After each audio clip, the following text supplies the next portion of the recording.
Kathy, Esther, and Cheryl. And Max is saying hello in the background. So there you go. Oh, and Kitty said hello to Max. I don't know if you guys got to hear any of that or not. So I know it's going to be interesting. Usually me or Cheryl take care of the dog. Ooh, do you guys hear that? That's Fergus going, don't you come over here.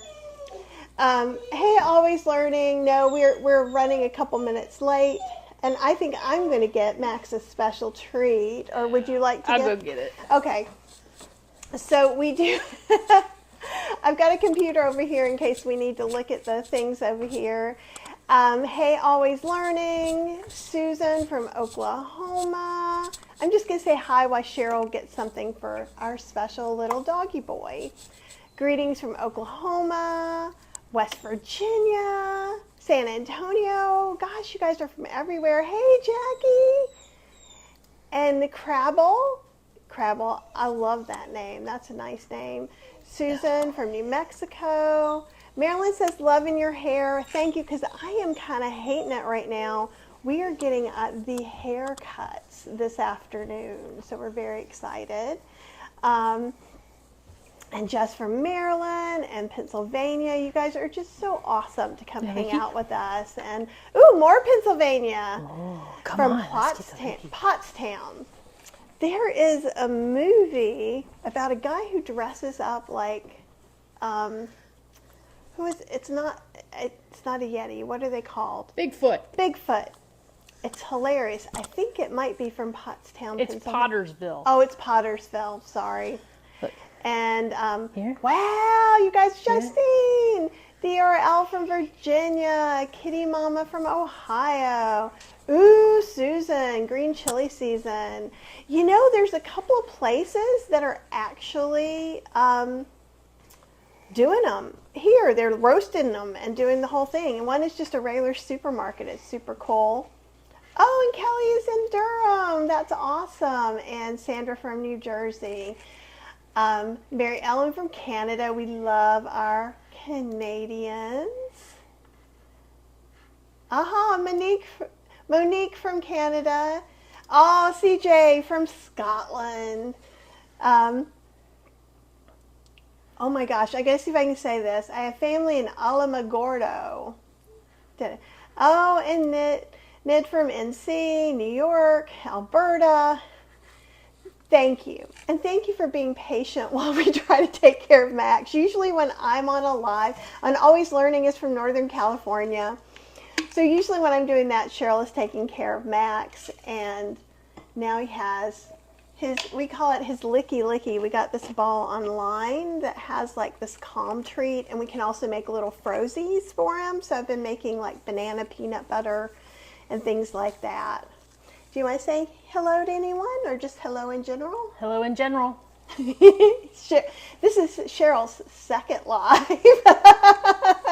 And she's not super comfortable, but she's one of the things, and I'll let you say it in your words too, is that she has been really touched by all the emails and messages about how her story, especially, if you haven't seen, we were on Chef AJ together 2 or 3 weeks ago, 2 weeks ago. 2 weeks ago, I think. Something like that, and with Dr. McDougall. And some people felt really moved by Cheryl's story. So it was pretty cool. Oh, and Marilyn says a grocery store in Louisiana buys a case of New Mexico chilies for her every year. Of course they do, because Marilyn is the dehydrator goddess. So, oh, I love this. Susan says, hi, Kathy and Cheryl. And I'm not going to put up all the things because you guys, oh, and Lisa says, you are such a good sport. We love you. Isn't that sweet? Yes. She plays shy, but she's not really. I am a little bit. You are when you're not at first. But see here how nice the people are. And yeah. Yes, Ellen, she did do such a good job. She really, really did. And I think once we start asking, you guys start asking some questions. So what I thought we would do this is just kind of a general Q&A. Like the picture, okay, I went Halloween because I've been Halloween shopping a little bit, but also it's the best picture of the two of us together in like the past 5 years. We are so bad at taking pictures together, so we always either take pictures of, one of us is taking pictures of the other one, and we don't always really do like pictures of each other, so we need to do better at that, I guess. We do, although that's why it says, are you scared of the starch solution? And for those of you who are like watching this video going, what the heck is going on? The Starch Solution was the book written by Dr. McDougall like in the 80s, I think. It's been a long time. So, late 70s maybe even. Yeah. And we did the McDougall 12-day program. And we've been out of it for more than 12 days now, I think. Yes. Like it's, the 14th was 30 days since we started the program. Which means it was like... So we've been out 3 weeks. Maybe 3 weeks, okay. And so what I thought we would do here, because some people are like, what is McDougall? What is whole food plant-based no oil? What is, right? You got a lot of questions. I may have some answers. You can also ask us about our experiences. So, well, I figured we'd talk some until we get questions. Nothing about the McDougall program is off. Like, you can ask us how our experience was, what we felt, what was good, what was bad, what was hard, what was easy. Obviously, we're not doctors. We can't give out any kind of medical advice. But if you want to know about our experiences, or maybe you're confused about what's the difference between the Starch Solution and the Maximum Weight Loss Diet and Mary's Mini, which are all McDougall eating plans. And so we can also talk a little bit about that. Mm-hmm. Oh yeah, everybody's talking about the chilies. I know, it's so exciting to see them everywhere here. So what I thought we would do, so the McDougall 12-day program used to be the 10-day in-person program. And during the pandemic, it changed to online. And I'm super excited about that. I thought it was, okay, Pam, I got you. Pam says, please talk about all 3 of those diets. You got it. And so you would go and you'd stay in this place for 10 days and they would feed you and they would do all the things. So like at the home program, the in-person program doesn't exist at this point. Do you want to talk about it a little? No, you keep going. You're doing great. Okay. I just don't want to keep. Okay, you're not ready. You're not ready. I'll chime in when it's okay. And so pretty much you're busy from like 10 in the morning till about 8 at night with a couple of hours each afternoon with different lectures. So Jeff Novak, Jack, I don't know if I remember, Jeff Novak, you know, is a nutritionist that you've heard and seen online. Heather McDougall talks about some different things, and that is Dr. McDougall's daughter. Dr. Lyle, who's a psychologist, evolutionary psychologist. You've probably seen on Chef AJ. And it was, Jack was, whose last name I can't remember, he was the kind of exercise component. And I think that was most of the people we were, Chef AJ. Chef AJ, and then also there were there was one previous student came back and gave us a talk about their experiences, like the first or second day, like just like an hour talk about their experiences and what they found helpful and things like that. And they've been McDougalling for a few years. Yeah. So it was really nice, like I think that might have been the first day. Yeah, it might have been the first to kind day, of like what to expect, how are things going, and that was kind of nice because it's like, it's just kind of nice to know what happens after, which is why also I thought maybe we would bring you some of these if this ends up being successful and something that you want.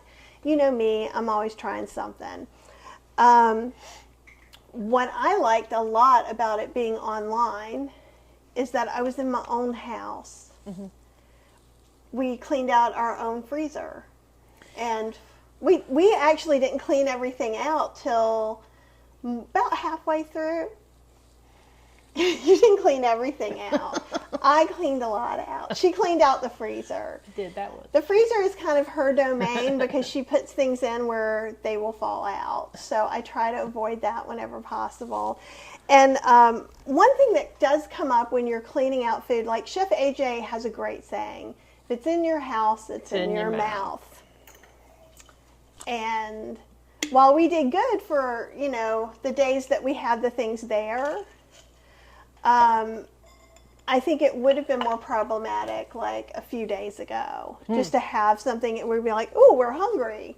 What's going on?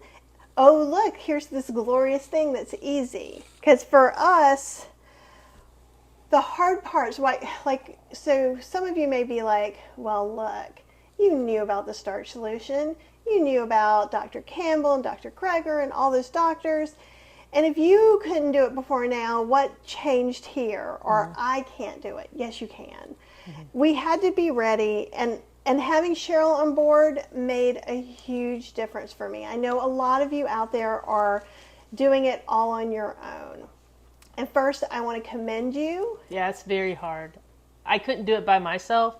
I don't think you could do it by yourself. I mean, we've tried things in the past where I was just kind of like, okay, I'm going to work now. And then Burger King in it, going through the drive-thrus, doing all the bad things, and then coming home and eating whatever she cooked. But still, she knows. She can get in the car. She smells French fries. She smells Burger King. But I'm also not, I'm not up on your business, but if you say that you're going to do something, I take issue with that. So I'm one of probably the 5% of all humans that truth and lie, there's not a gray area there. Now, the only gray area I allow is yes, that hat looks beautiful on you or something. Do you know what I mean? Little white lies, okay. But if you're like, how you doing? Fine.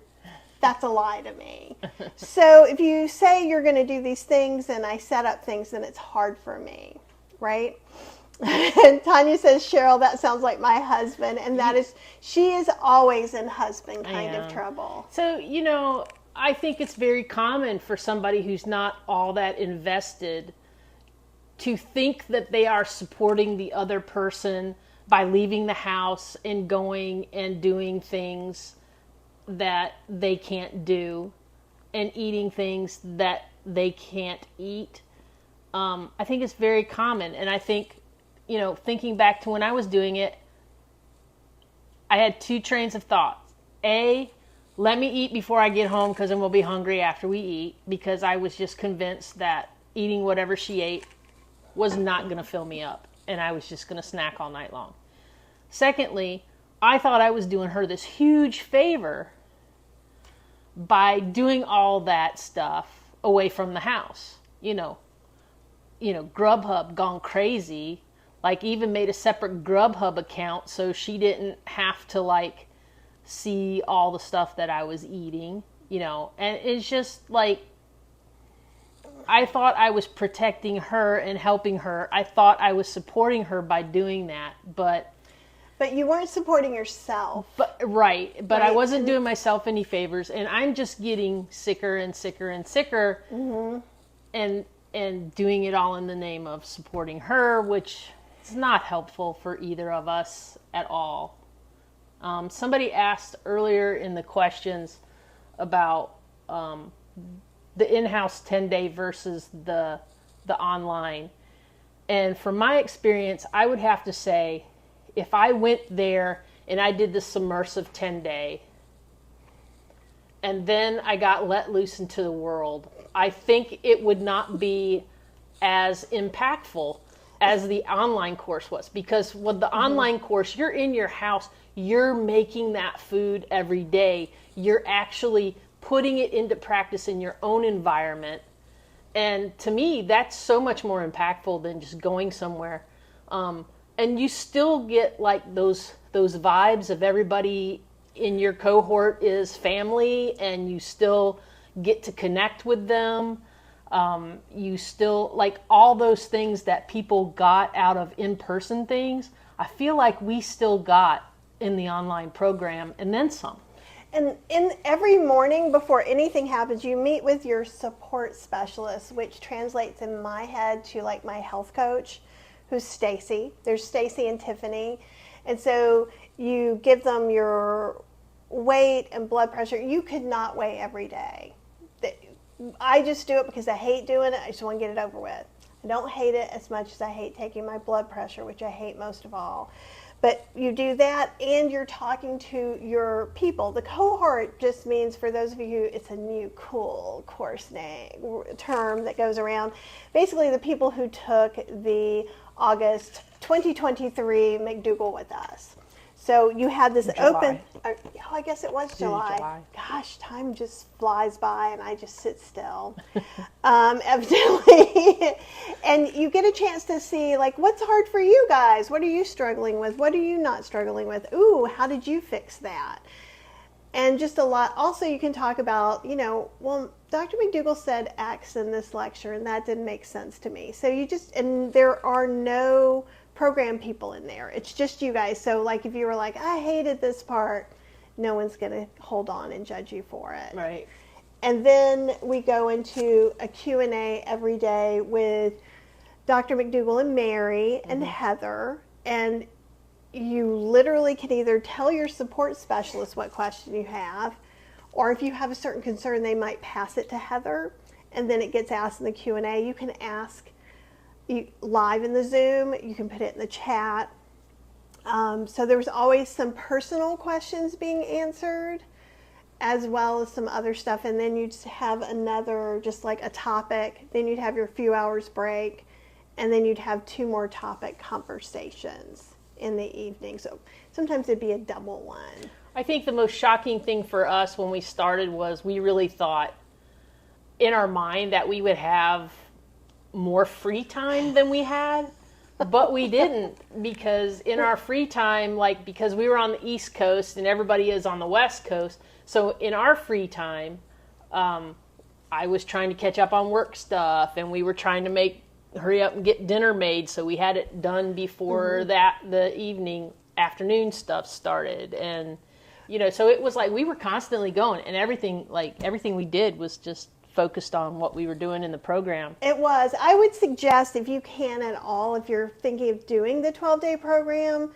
to maybe check in at work, but not plan on doing any work. I planned on developing a bunch of recipes and doing all this stuff, but it was also quite exhausting, just mentally exhausting. Lots of information getting poured in your head. So I took a nap every day too. So there's some of that going on. But I think just it being in your house, because you're cooking. No one's cooking for you. I think it's very hard when you go someplace, like I would love to go someplace where someone just cooks for me and I wake up and meals are magically there. But that doesn't help integrate into your life.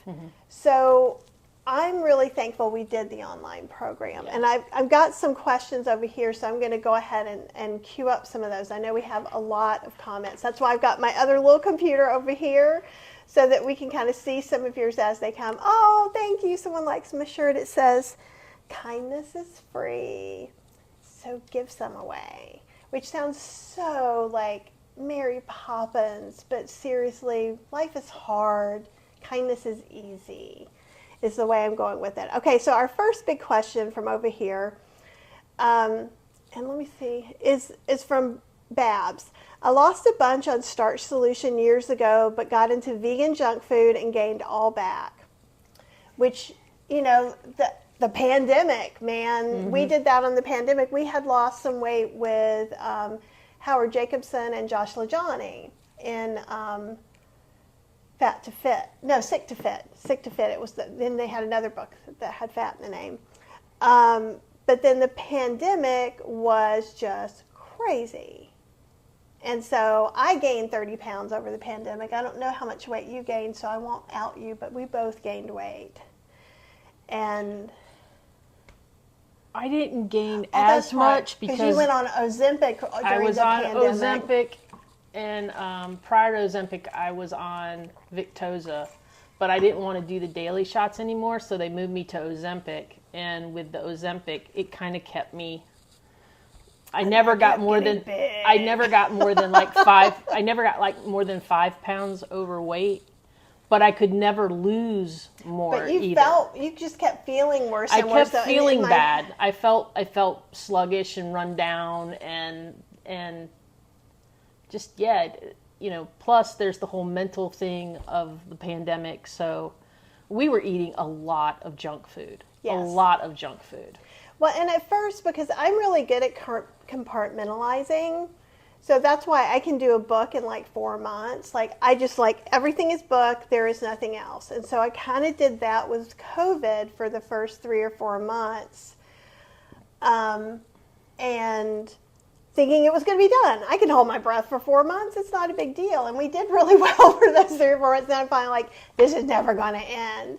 And I was getting depressed, and I wasn't getting the support I needed from my doctor. And then we started realizing we could order groceries and have them come to the house. Well, we more than realized that, but we also started, we'll just have a treat. Yeah, since we were doing every once in a while. I want some ice cream. Oh, let's just go order ice cream. Magically appears at the door. I mean, it was just... It was very, very easy, and it was... We should have had stock and So Delicious at that time. It's true. And now we make Ninja Creamies, and we can have Ninja Creamy ice cream on our plan, which is not a big deal. So another part of the question, otherwise, that was a very long way to say, we know about vegan junk food. Thank you very much. We understand. And one of the things that's great about the McDougall way of looking at things and the Chef AJ way of looking at things is that, these junk foods are engineered to basically make your biology happy.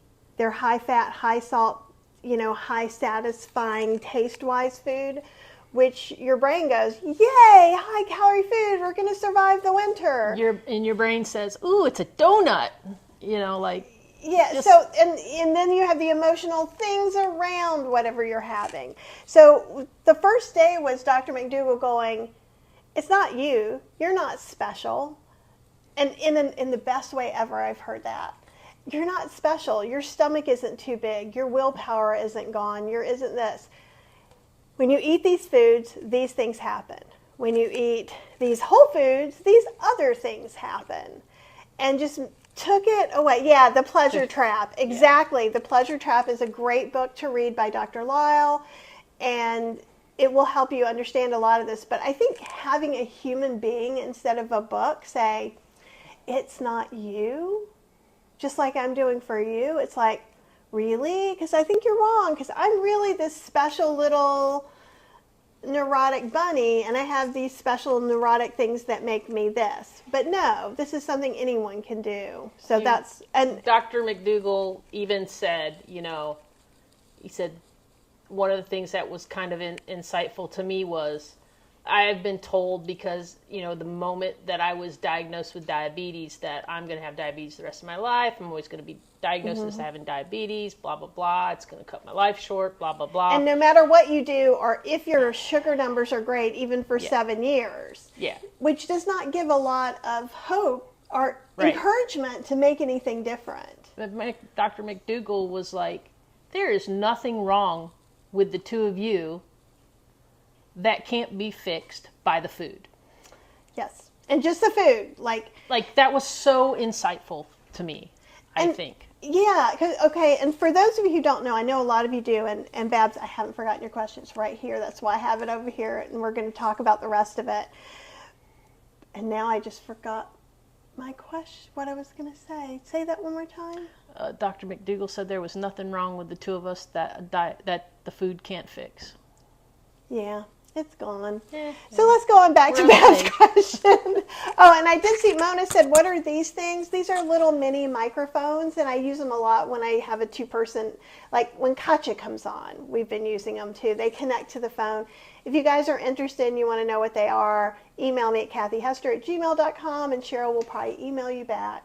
They're super cheap, but it's a way you can have more than one microphone while you're doing this. Without having the one that I sit there and I hug that she can't stand when I sit there and hug. I hate that microphone.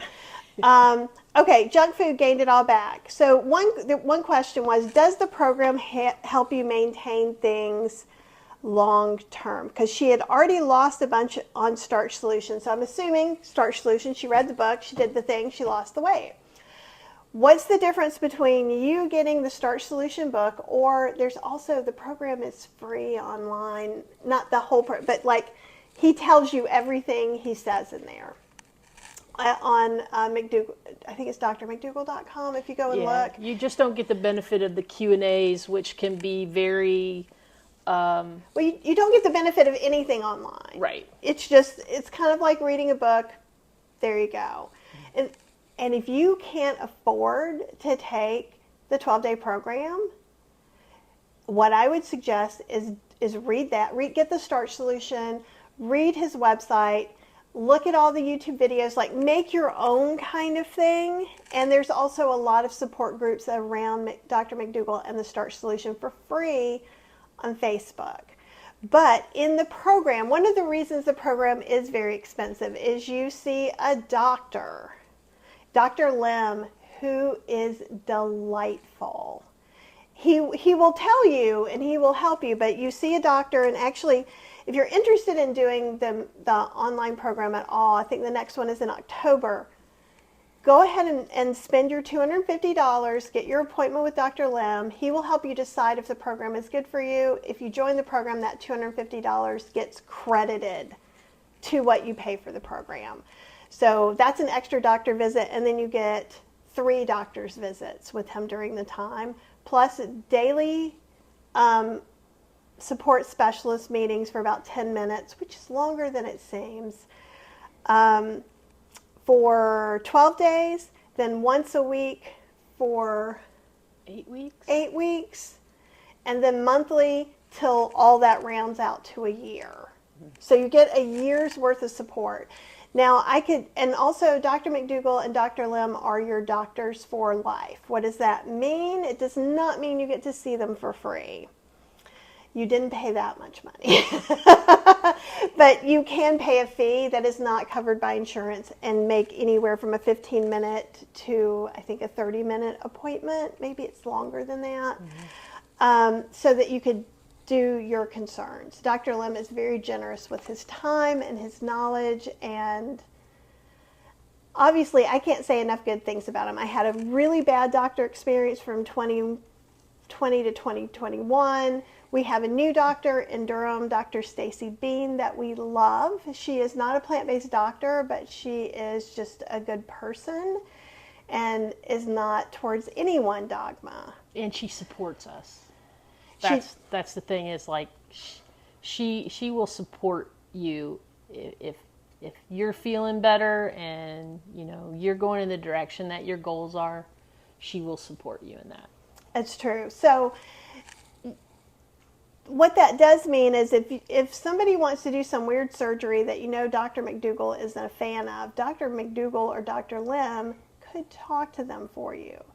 If you have, maybe you have a great doctor that you like, it's in the, my naughty towel is in view. Chef AJ gave it to me. I don't know if you can read it or not, but if you can, Chef AJ gave that to me. I try not to have any cursing on the show at all, but there is a curse word there. Boy, that distracted me. I was like, oh, on the inside. You were talking about, so if you had to have a surgery or something, you could involve them, these people who you hopefully at this point really believe in. And here's the thing. If you meet Dr. Lim and you don't like him or don't connect with him, maybe you guys just don't gel, you've got that chance to not do the program. Or you could do the program and just go, Dr. Lim is not my favorite part of it. Just like maybe, there's going to be, of everything in the whole world, there's the thing that's my favorite and the thing that's my least favorite. Mm-hmm. Like Disney, Haunted Mansion, up really high, crowds, lower than anyone can ever see, right? So every experience we do, even a positive one, we have these things like that. So that's one of the things that was really good, and that's how the program does help you maintain it long term. You can, after that year, re-up with a health specialist for an additional fee. Cheryl came in halfway, but I made her watch all I didn't really make her, but I told her that life was not going to be nice if she didn't support me in this. So I'll just be honest. And so she sat with me through Wednesday, and then Tuesday in the Q&A, I said, hey, Cheryl's blood sugar went really low. This is exciting. And on Thursday night, before it started, I was going, whoo, I just got to get through this 12 days so I can go to the office and eat whatever I want. That all changed. Yeah.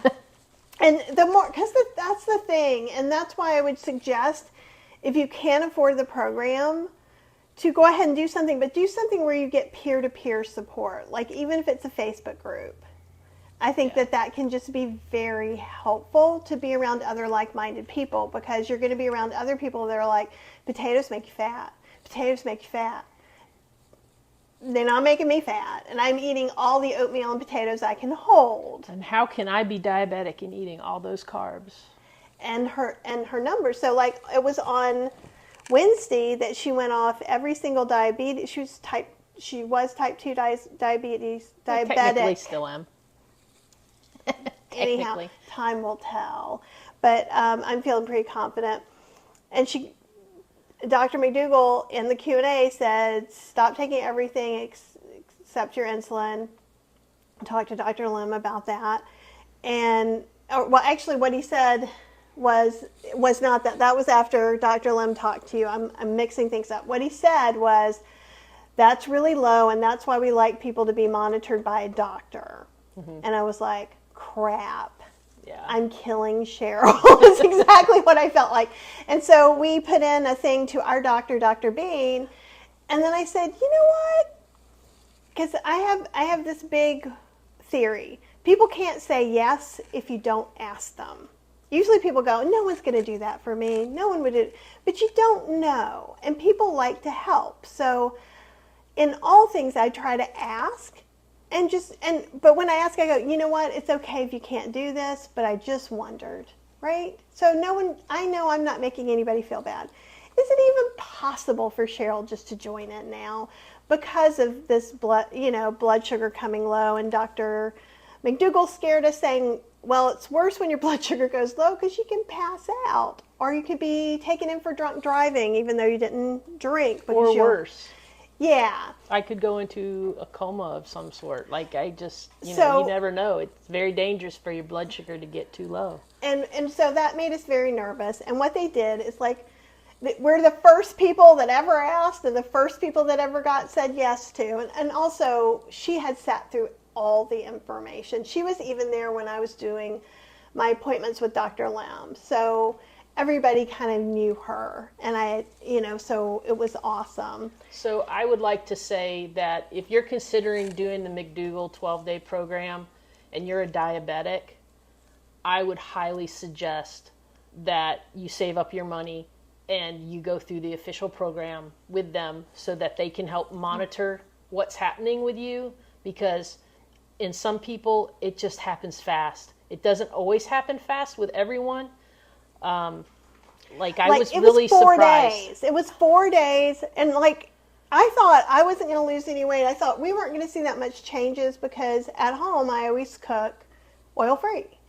Now, when we go out, that is not the case, and we did have more junk food than I thought we had in here. And junk food being moderate, just some things that contained oil. Everything wasn't Beyond Burgers and to the end of earth kind of horrible things.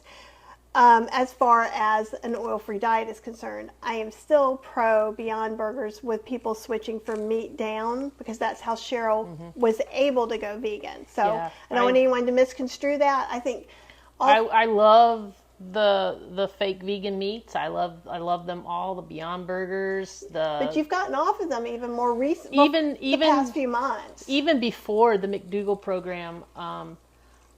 Even though I used them as kind of my way to get off of actual meat, I started losing the taste for those, and I started craving more like a bean burger and more vegetable type things, just naturally. I just naturally was like, I don't really want that. And she started liking my burgers more. I need to put up my black bean Okara burger. Okara is just the pulp for making soy milk, and it worked really well.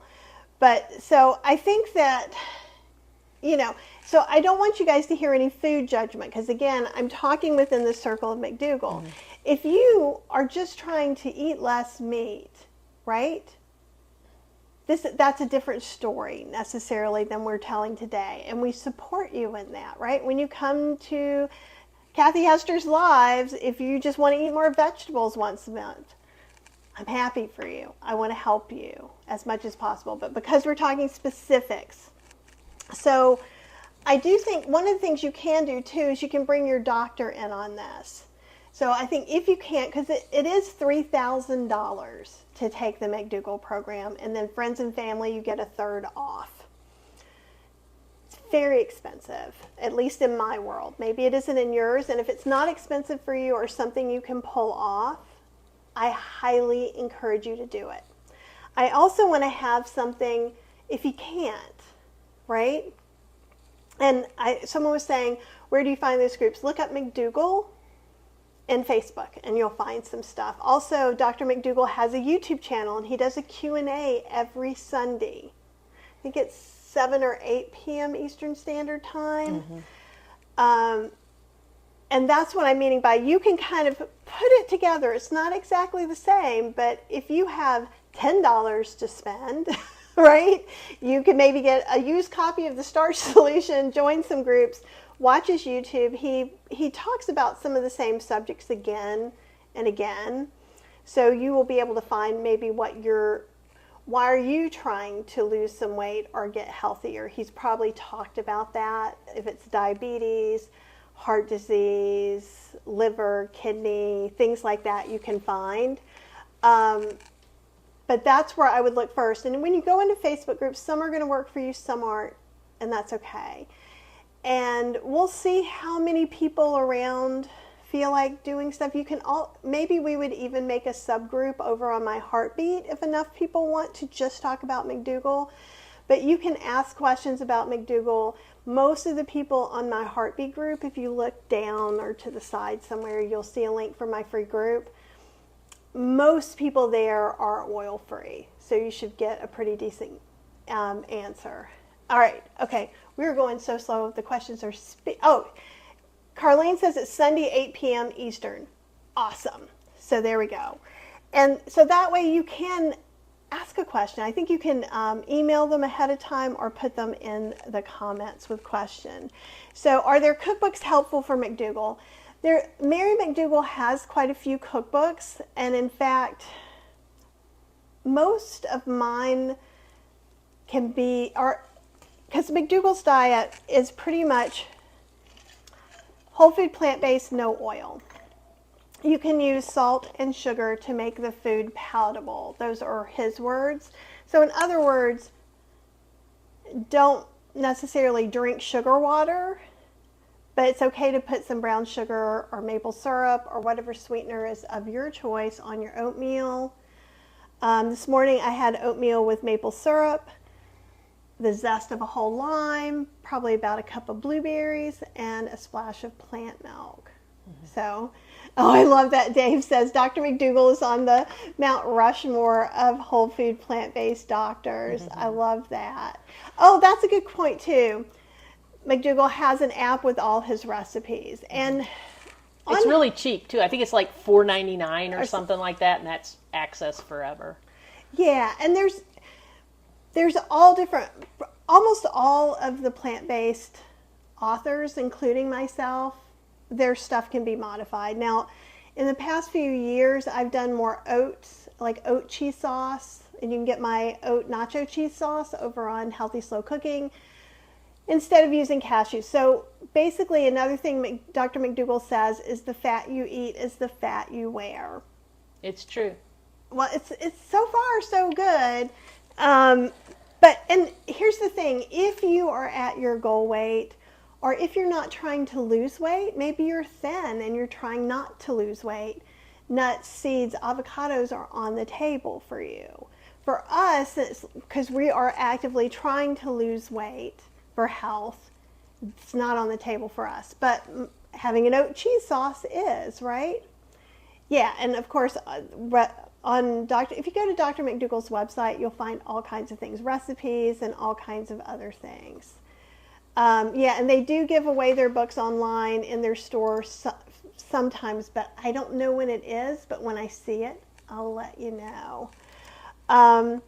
So I think that kind of gives you the general kind of gist. I'm going to see if there's more questions. Here we go. Do you think it would be more difficult if only one of you was enrolled in the program? I do. Mm-hmm. I do. And in fact, the interesting thing is when Cheryl was diagnosed with diabetes, I was ready to join in whatever she wanted to help her. But she wasn't ready to help her yet. Well, I tried the Mastering Diabetes stuff for a while, but I really wasn't I wasn't ready to not be able to just go out to eat. Or if she cooks all day, she recipe develops all day. Some days she doesn't want to cook dinner. And so those become my days to cook. And of course, my idea of cooking is pull out the pocketbook and go somewhere and get junk food and bring it home, like takeout stuff. So, I wasn't ready to do the work that needed to be done to make myself well. And I think it took listening to Dr. McDougall's food poison lecture changed everything for me. And you can find something like that too. And yeah, Anne's saying I found Mary's mini plan for free online. If you go to McDougall's, you can. Bright Line Eating I've heard of too. I think Bright Line Eating is very similar to Chef AJ's program for the little I know about it. And yeah, so there's lots and lots and lots of information available for free. Okay. Now another person said, do you think it would be more difficult? And one of the things I think it would be more difficult. I planned to have some days off. And so pasta is okay. Whole wheat pasta.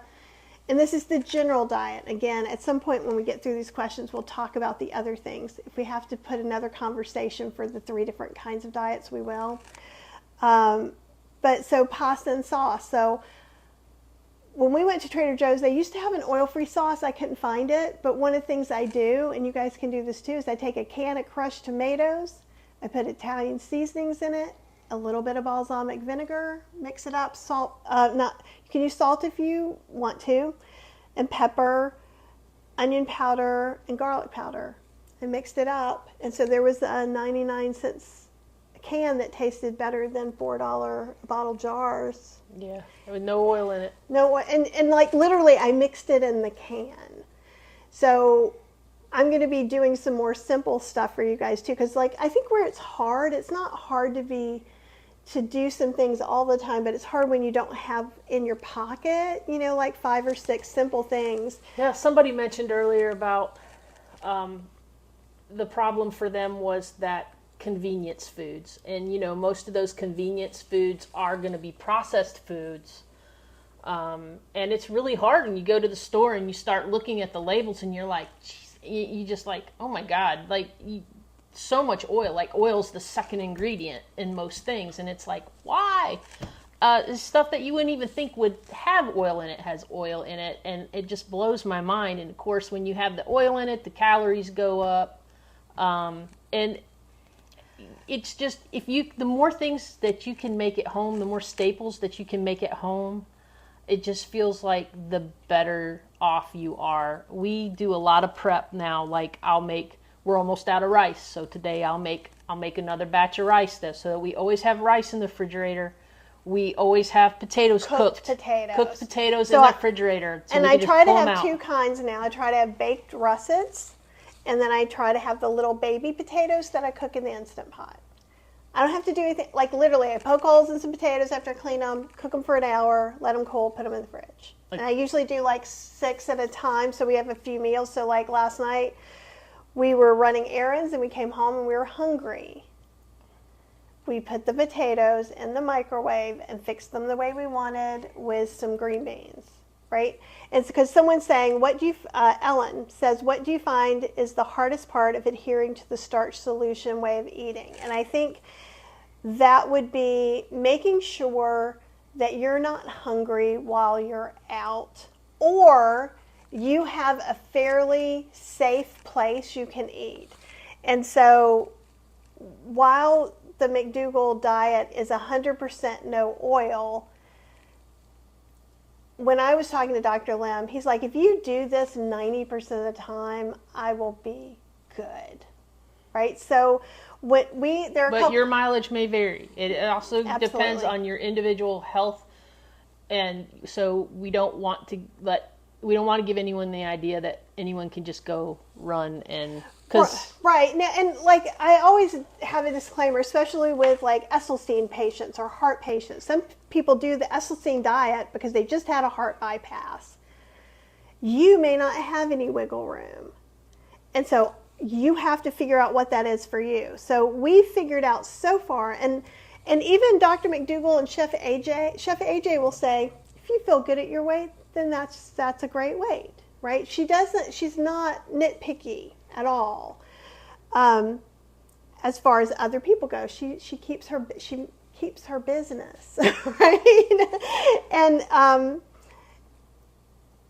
you can use condiments. Now, obviously, if we're buying condiments at home, we're going to get oil-free, or I'm going to make them. Mm-hmm. But we found a couple of places where it's really probably 95% compliant. There's a bowl place called Bibimbap.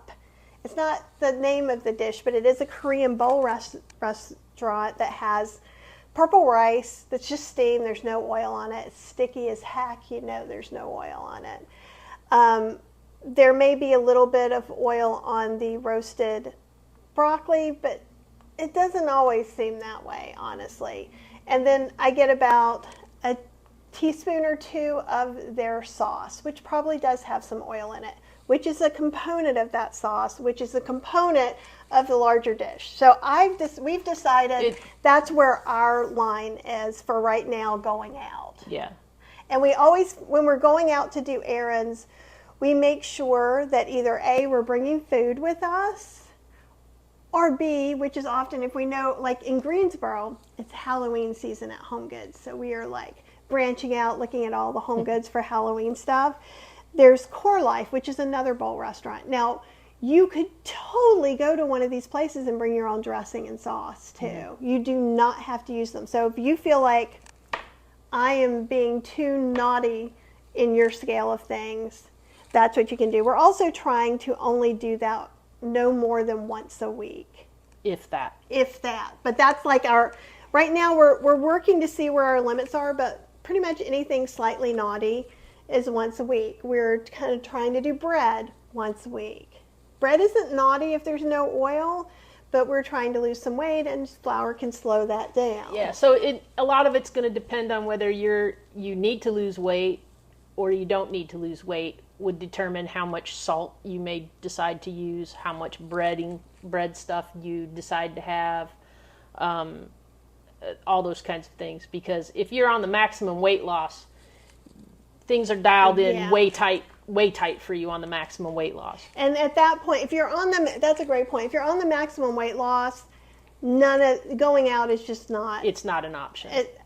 Unless you can go to a place to get a salad, and we can talk about some things like that too. I know there's 80 bazillion questions, and we were telling you Ezekiel bread, Dave. That's actually what we use. Mm-hmm. And we got some buns.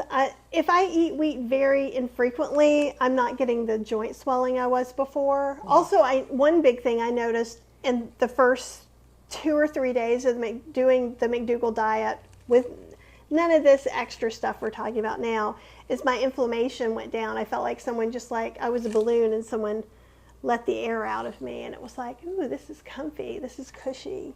So not having a whole lot of extra salt, which is you're going to get when you're out and things like that. And if you're SOS, which means sugar, oil, and salt free, it's even harder to do that. But you could get a salad out and bring your own dressing and things like that. Which is a great option if you're going to, like, we went out with some friends that are meaty eaters. And when we went, we just made sure that we got the big salad and we split it and we brought our own dressing. And I make a mean ranch, and Cheryl made it from my recipe. Yeah. Cheryl usually is like, I don't know how to make that. I'm like, I have a plethora. I am of really, cookbooks. like, because of this way of eating for us, I'm having to kick in more and help with a lot of the prep and a lot of things. So the things that we use on a daily basis, I make sure that, happens. So, like, I make the oatmeal every night. So realize this is just something that's been happening over the past couple of weeks, mostly. And so it's new. So I'm seeing over here, at least in the beginning, a lot of people, it's hard because my partner doesn't want to do it with me. I failed multiple times as I still have to cook the standard American diet for my husband. He doesn't cook at all. And somebody else has that dilemma. So I think that's a lot. I do think it is much easier, and I think one of the reasons the McDougalls let Cheryl come in is because it would help my success. Mm-hmm. Well, Dr. McDougall even said that. He did. He was On like, Chef we Agent. knew that for Kathy's success, it was important that I was on board too. So, right, and so for those of you who don't, and I've done okay before, but this is what I wonder. And Susan's saying, because she has to go, there was a set menu. They gave you a list of 12 days of recipes and Mary's Mini for each day. So you could just learn how to do that from right there. Mm-hmm. And no, we're a little bit behind because I guess we answer like Dr. Lyle. Yeah, we long answers. We want to make sure that you have all the information though. And if you're with someone who isn't doing what you want to do, I think that, and it's hard when you have to cook the standard American diet. One of the things that I do often, and I recommend using a slow cooker.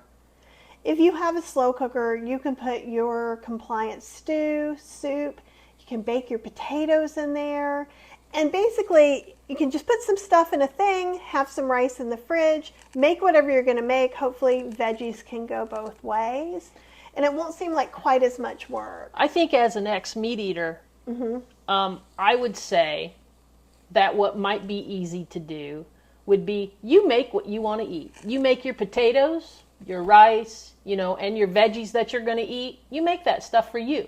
You do it for you. And then slap a chicken breast in a pan for that, and then here's your chicken breast to go with all your vegetables. Here you go. Because basically, those can be side dishes for a meat eater. It's true. So, But see, it just depends too. Like I'm seeing the other side because Cheryl was paleo for like 2 months where she cooked her own meat. And that was horrible. And the reason she stopped is because she had to cook her own meat. Exactly. So you could get a George Foreman or see if you can get them into grilling to kind of maybe get the meat out. And if you can't, and some of you have probably been married 30 years, and that sort of change may not work. But I do think, like, if they need their cheesy corn casserole, one of the things that I've done with Cheryl, because she's only been vegan for, 5 or 6 years? Since 2019. Or something, yeah. So not that long. And before, I would just say, what are you craving? And I would make something that would fit that craving. Now, not everybody can do that, and that's what my job is.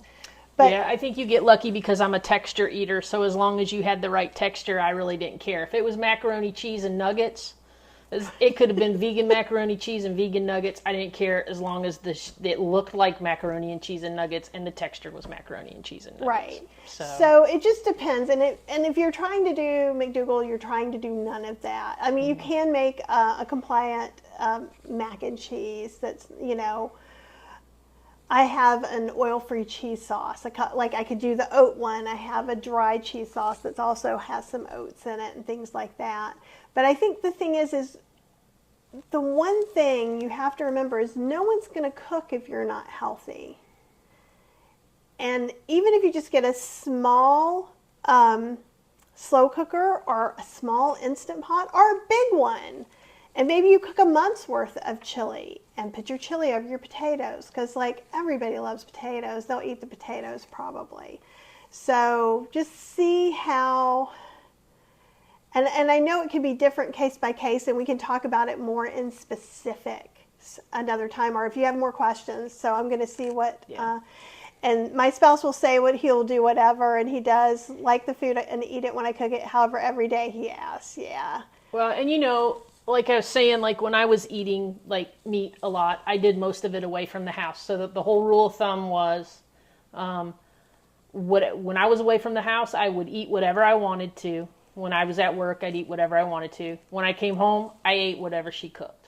Period. There was no discussion about that. And then that time when I went paleo, I having to cook for myself, that lasted 2 weeks because I was like, I'm done cooking for myself. And I was making all the other parts of the dishes. So basically all I had to do was George Foreman a piece of chicken breast, but it was still like, Well, and Pam says, my partner and I have 100% totally different lifestyles, including food. So he cooks what he wants, and I stick to whole food, plant-based.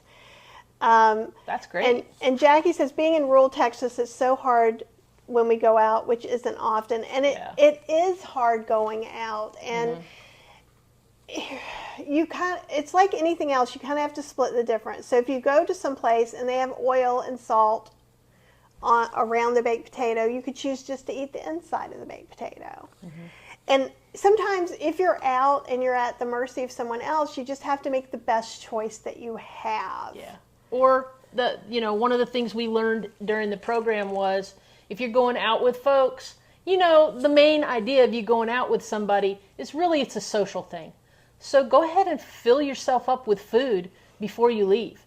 Eat something at home before you leave, and then when you get there, you can just have a small salad or something like that, because almost every place has a salad. Just bring your little salad dressing, pull it out the pocketbook, and if any of you guys have watched Chef AJ, little bottles of flavored balsamic. Yeah, she'll whip that stuff out anywhere. And she'll bring a potato with her too, right? I've been places where she's had a Tupperware bowl full of kale and pulled it out. Okay, it was more than that, but so one of the things we decided to do was in the car, because we're not SOS free at this point. We're doing some salt. I put salt, pepper, and 3 kinds of balsamic, so we can stop at Wendy's and get a baked potato as emergency food, or if we want a salad. And we've got some containers that so far we haven't been taking out, but we could warm up some chili, put it over potato, put it in this keep warm container. We're prepping for a road trip later this year, and so we're getting lots of containers so that we can put some oatmeal in a container, maybe some rice in a container, or some vegetables or potatoes or something, and just have those in the car so we can just pull over to a rest area somewhere, sit on a picnic table, eat our dinner, and then keep on the road, because it's going to be hard. Like somebody mentioned Wendy's. I mean, that's always a good option, but we've been on the road before, and Kathy's wanted a baked potato, and we've gotten to the order at Wendy's, and they'll be like, sorry, we don't have any baked potatoes today. And it's like, so when we're going to take this long road trip, we're going to really prep up the food. So I'm going to bring probably 4 meals so that we have 3 meals and a snack, because we're going to, sometimes we drive to Florida as well. But I think one of the things that we did, because even during the program, Wednesday night you have off, because someone says, is it about 6 to 7 hours of time excluding meal prep for the online program? And I would say it is. Yeah, maybe even 8 hours. I mean, it's like a full day of work. Yeah, it's a lot. And your break in between is only like 3 to 4 hours, 3 hours, I think, most days. Yeah, and so, but I made sure that I knew, P.F. Chang's has a Veggie Delight you can get steamed with rice, and you can get the sauce on the side or get it with no sauce, whatever you want to do. And again, if you don't eat salt, it's a little harder, even though there's no salt or oil on anything that you're getting there, but you wouldn't have anything to put on it, like soy sauce. Maybe you could ask for some rice wine vinegar or bring some California balsamic teriyaki. But my thyroid was getting high because I was losing weight, and I didn't think I was losing any weight. And I was shaky Yeah, and this is another reason why I say if you can afford it, if you can save up to afford it, it really helps to have that medical support while you're doing, because in 12 days, your body is going to change. Yeah, but it's all, and I hate to play devil's advocate, but I've been in situations before where it's like, that's an astronomical sum of money to ask me to spend. Oh, yeah. But you have a doctor, so just make sure that you're getting your blood work done if you're doing it on your own, and having a thing that you can do your blood work again. Someone else said, did they tell you exactly what to make food-wise? They gave you a choice. So like I got a sheet that had all 12 days with different recipes for each one that I could go, and it took me to their website. You could get those recipes for free. They also had Mary's Mini, which is like when you're trying to basically be monotonous and boring. So you eat the same, you pick up the detox. Yeah, you pick a starch like potato, and you have a vegetable with it, and you can mix it up. You could do potato in a waffle iron, potato in an air fryer, mashed potatoes, all the different ways you can make potatoes, or sweet potatoes, or corn, or whatever starch you're doing. But it's mostly to make things easier, if that makes sense. Oh, that's cool. Tammy from Nutmeg Notebook, who I love, plugs something into a car, bakes potatoes as she drives. I may have found that. I will find that. I know there are some slow cookers and some other things you can plug into your car. I will try and source some of that stuff. And Kathy says we did a week road trip with only one meal eaten at a restaurant. It's totally doable. Yeah, and it's a matter of planning. So here's the difference. This is how I see it. We're going on a vacation. We can plan it. If we had an emergency and we had to leave right this second, we could take what's in the fridge and then we'd have to go. So that's why it's always nice for me to have, I always want to know worst case scenario. That is my personality, and for some people it makes them really negative, but when I know the worst case scenario, I'm fine. So if like the worst case scenario is we know we can go to a bowl restaurant and put balsamic vinegar on things, then we have dozens of options from here to Florida. Yeah. Joyce was saying they couldn't plug it into a Tesla, and I am also on the fence about plugging it into my hybrid as well. So we have to see how much draw that makes. I don't want to blow any fuses in a hybrid and be stuck on the side of the road somewhere. Okay, so let me address this really quick, and then I'll get back to questions over here. I'm going on the slow questions over here. So Deborah says, do you eat more than one starch a day or stick to one a day? It doesn't matter. Okay. So let me just give you a brief overview of the 3 kinds of McDougall eating plans. One is the starch solution.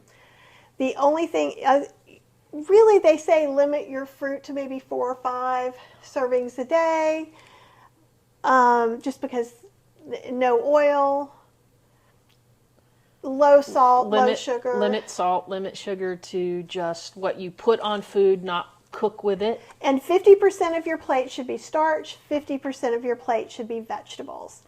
And then what they say, if your weight isn't going down, you can add some more vegetables, or maybe preload with a salad or some soup before you eat your half and half plate. Mm-hmm.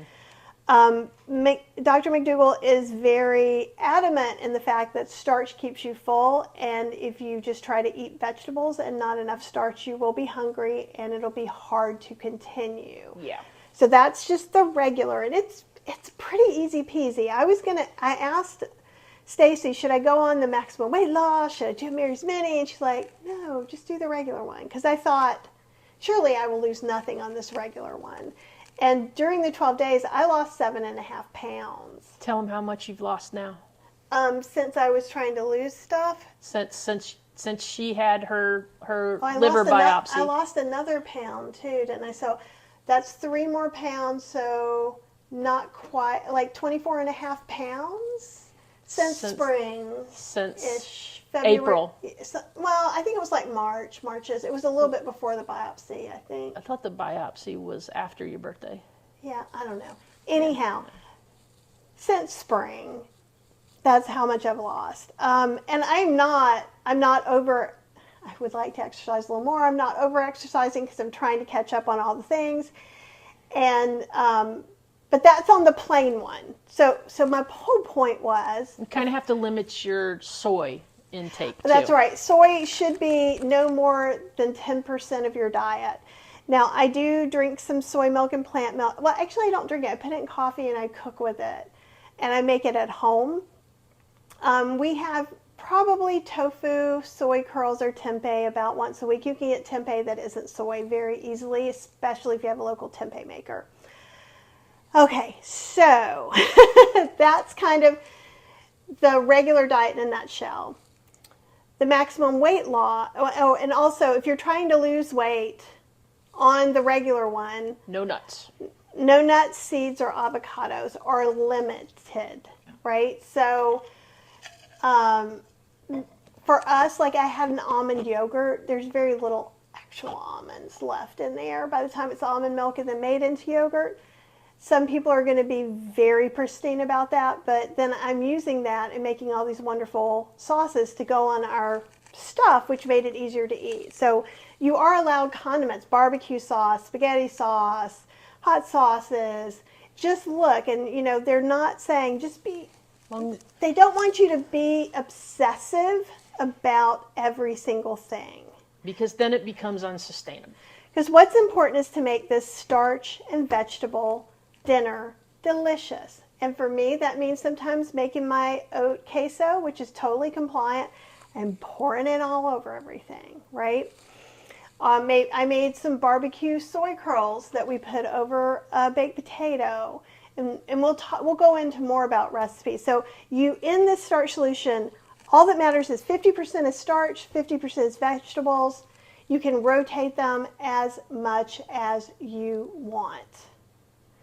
I could have sweet potato in the morning and oatmeal for lunch and pasta at dinner. So the maximum weight loss, then and if you're trying to lose weight on the starch solution, breads are more calorie dense. Anything, he calls them wet starches versus dry starches. So granola, dry, oatmeal, wet.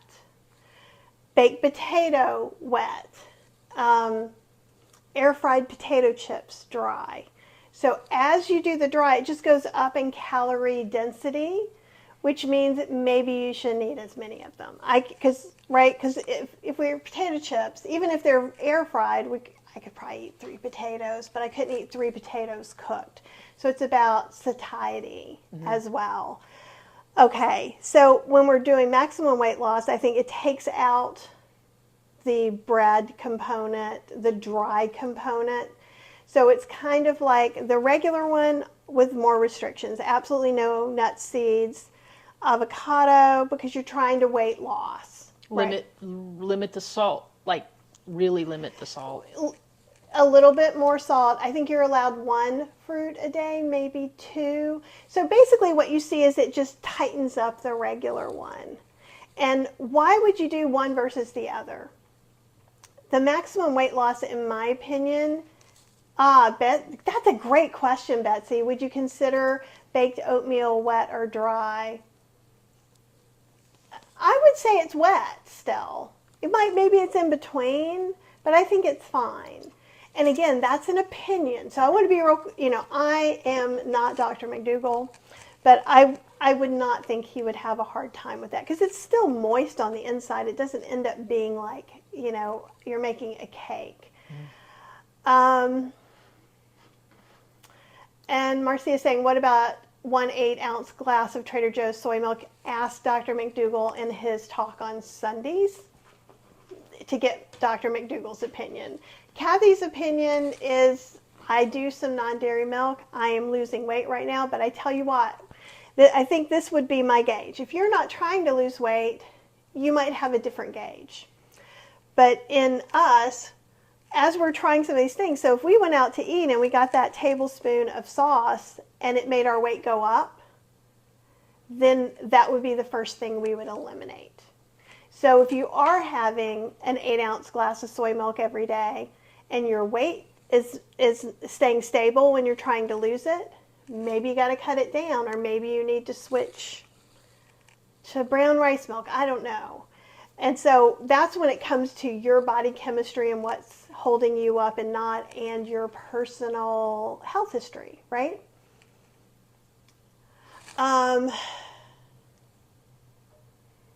Oh, that's so funny. Yeah. I notice when I'm looking over here, I go this, woo, right? And you're noticing a lot less inflammation, which is awesome. I feel it. I can feel it in my arms that there's less inflammation. It's very interesting. I feel like I lost one of my chins already. Yeah. And I mean, here's the thing. We're just regular old people doing regular old things. And we're not experts at this by any means yet, but we just want you to have the benefit of our experience and just, know that it's possible. It really, it made me so hopeful. Like my first conversation with Dr. Lim, I was almost in tears. He's lovely. Because I just felt so hopeful, and I felt like I am finally going to get this weight off. There's no doubt in my mind. Like we went shopping and they had some shorts on sale, and I was like, ooh, I really like those shorts. And then I was like, I walked around with them for a few minutes and I was like, I'm not going to buy these shorts. I'm going to put them back because they're not going to fit me in another month or two. So, that made me feel so good to put those shorts back. And then we were someplace and they had some shorts on sale that I really liked, but they were like a size smaller than I would normally wear. And I was like, you know what? These are on sale for $5. I got lucky at Sam's that they had everything in my size on sale for $5, right? So I was like, I'm going to get these. I'm going to get these sweatpants, because they're all a size that I think by the winter I will be able to wear. And I was, and so Kathy will tell you, in the past 10 years, I have never really thought that I would ever lose the weight again. I got rid of so many clothes that were smaller that now I'm probably going to have to replace. I got her the best shorts, but it's, for us, we found that this is really working for us. And why I keep emphasizing these different kinds too is that we're not on the strict version. Right. And so what I see the maximum weight loss as being is if you're stuck on the regular one, you go there, you just it's tightening things up. And then when you reach your goal weight, you go back to the normal one. Yeah. For whatever it works. Maybe you can't have nuts. Maybe that doesn't work for you ever.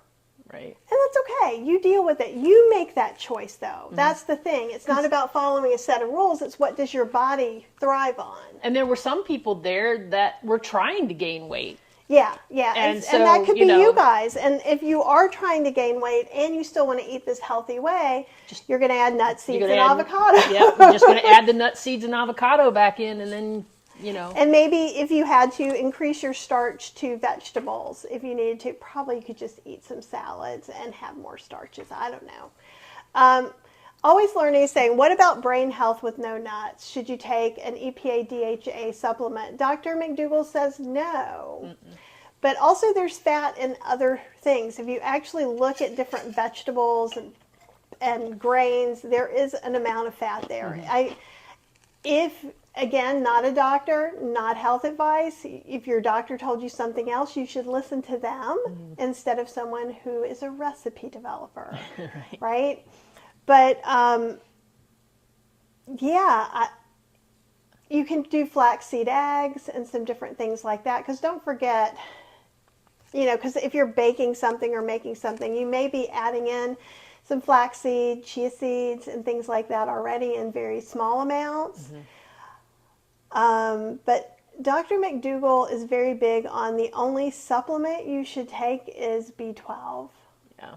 He's very specific about that, and he has big feelings. Yeah. But again, that's something you could ask Dr. McDougall personally on one of those. I don't know how big of a problem it may or may not be for you personally. Yeah. So somebody had asked earlier in the chat about if they recommended weight training. And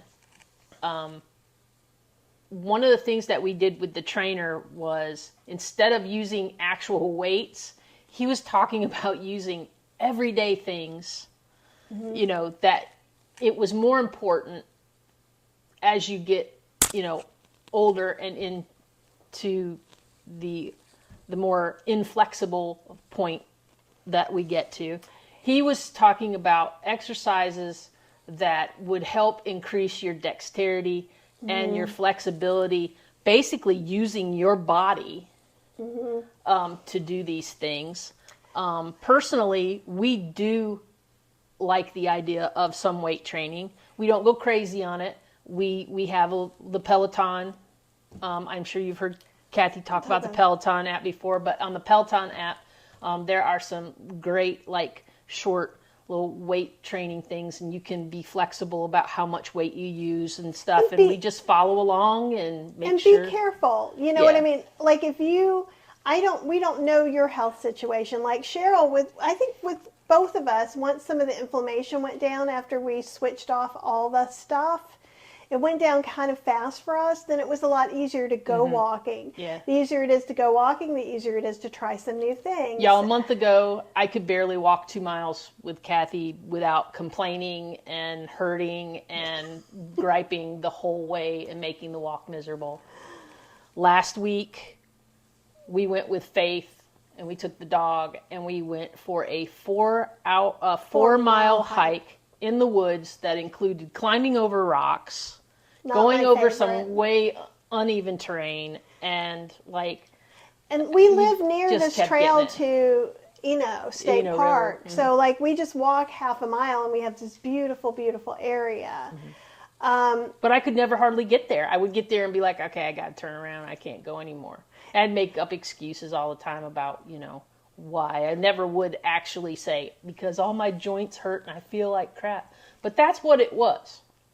It was all, inflammation. And very quickly, that inflammation went down. It was unbelievable how quickly the inflammation went down with me. There's a question for you. How are you able to reduce or remove diabetes medicine? Very interested to hear. That's from Lisa. So when I started doing the program with her, before I was even in the program, I have a continuous glucose monitor, so I tend to obsess over things. I had just recently been put on insulin in January because my A1C was like a 13. And with the insulin added to my Ozempic and my 500 milligram metformin tablets a day, which just made me not a happy camper. I won't go into all the details with how my body reacts to metformin and Ozempic, but let's just say I never could get past the starter dose, and I've been on it for a long time at the starter dose, because every time we tried to get me past the starter dose, I would be very sick for several days. And it made me miserable. Very quickly, I was checking my numbers. I would do my blood glucose number in the morning, my fasting glucose number, before the program. Usually would be somewhere between, I'd say, 150 to 200 once I was on the insulin. Prior to being on the insulin, my fasting glucose numbers were usually about 240. And then, it came down a little bit because of the insulin. Well, while we were on the program, in 4 days' time, my blood sugar was getting like my fasting glucose was like 90. And then when we would do anything during the day, after we ate, like if we went for a walk or anything, the day that we took the 4-mile hike, my blood glucose dropped down to 66 then, and that was off of most of my medicine, except for the insulin. And that was the day before we went on Chef AJ with Dr. McDougall, and Dr. McDougall told her to stop taking her insulin because it's dangerous. She is his doctor. He is her doctor.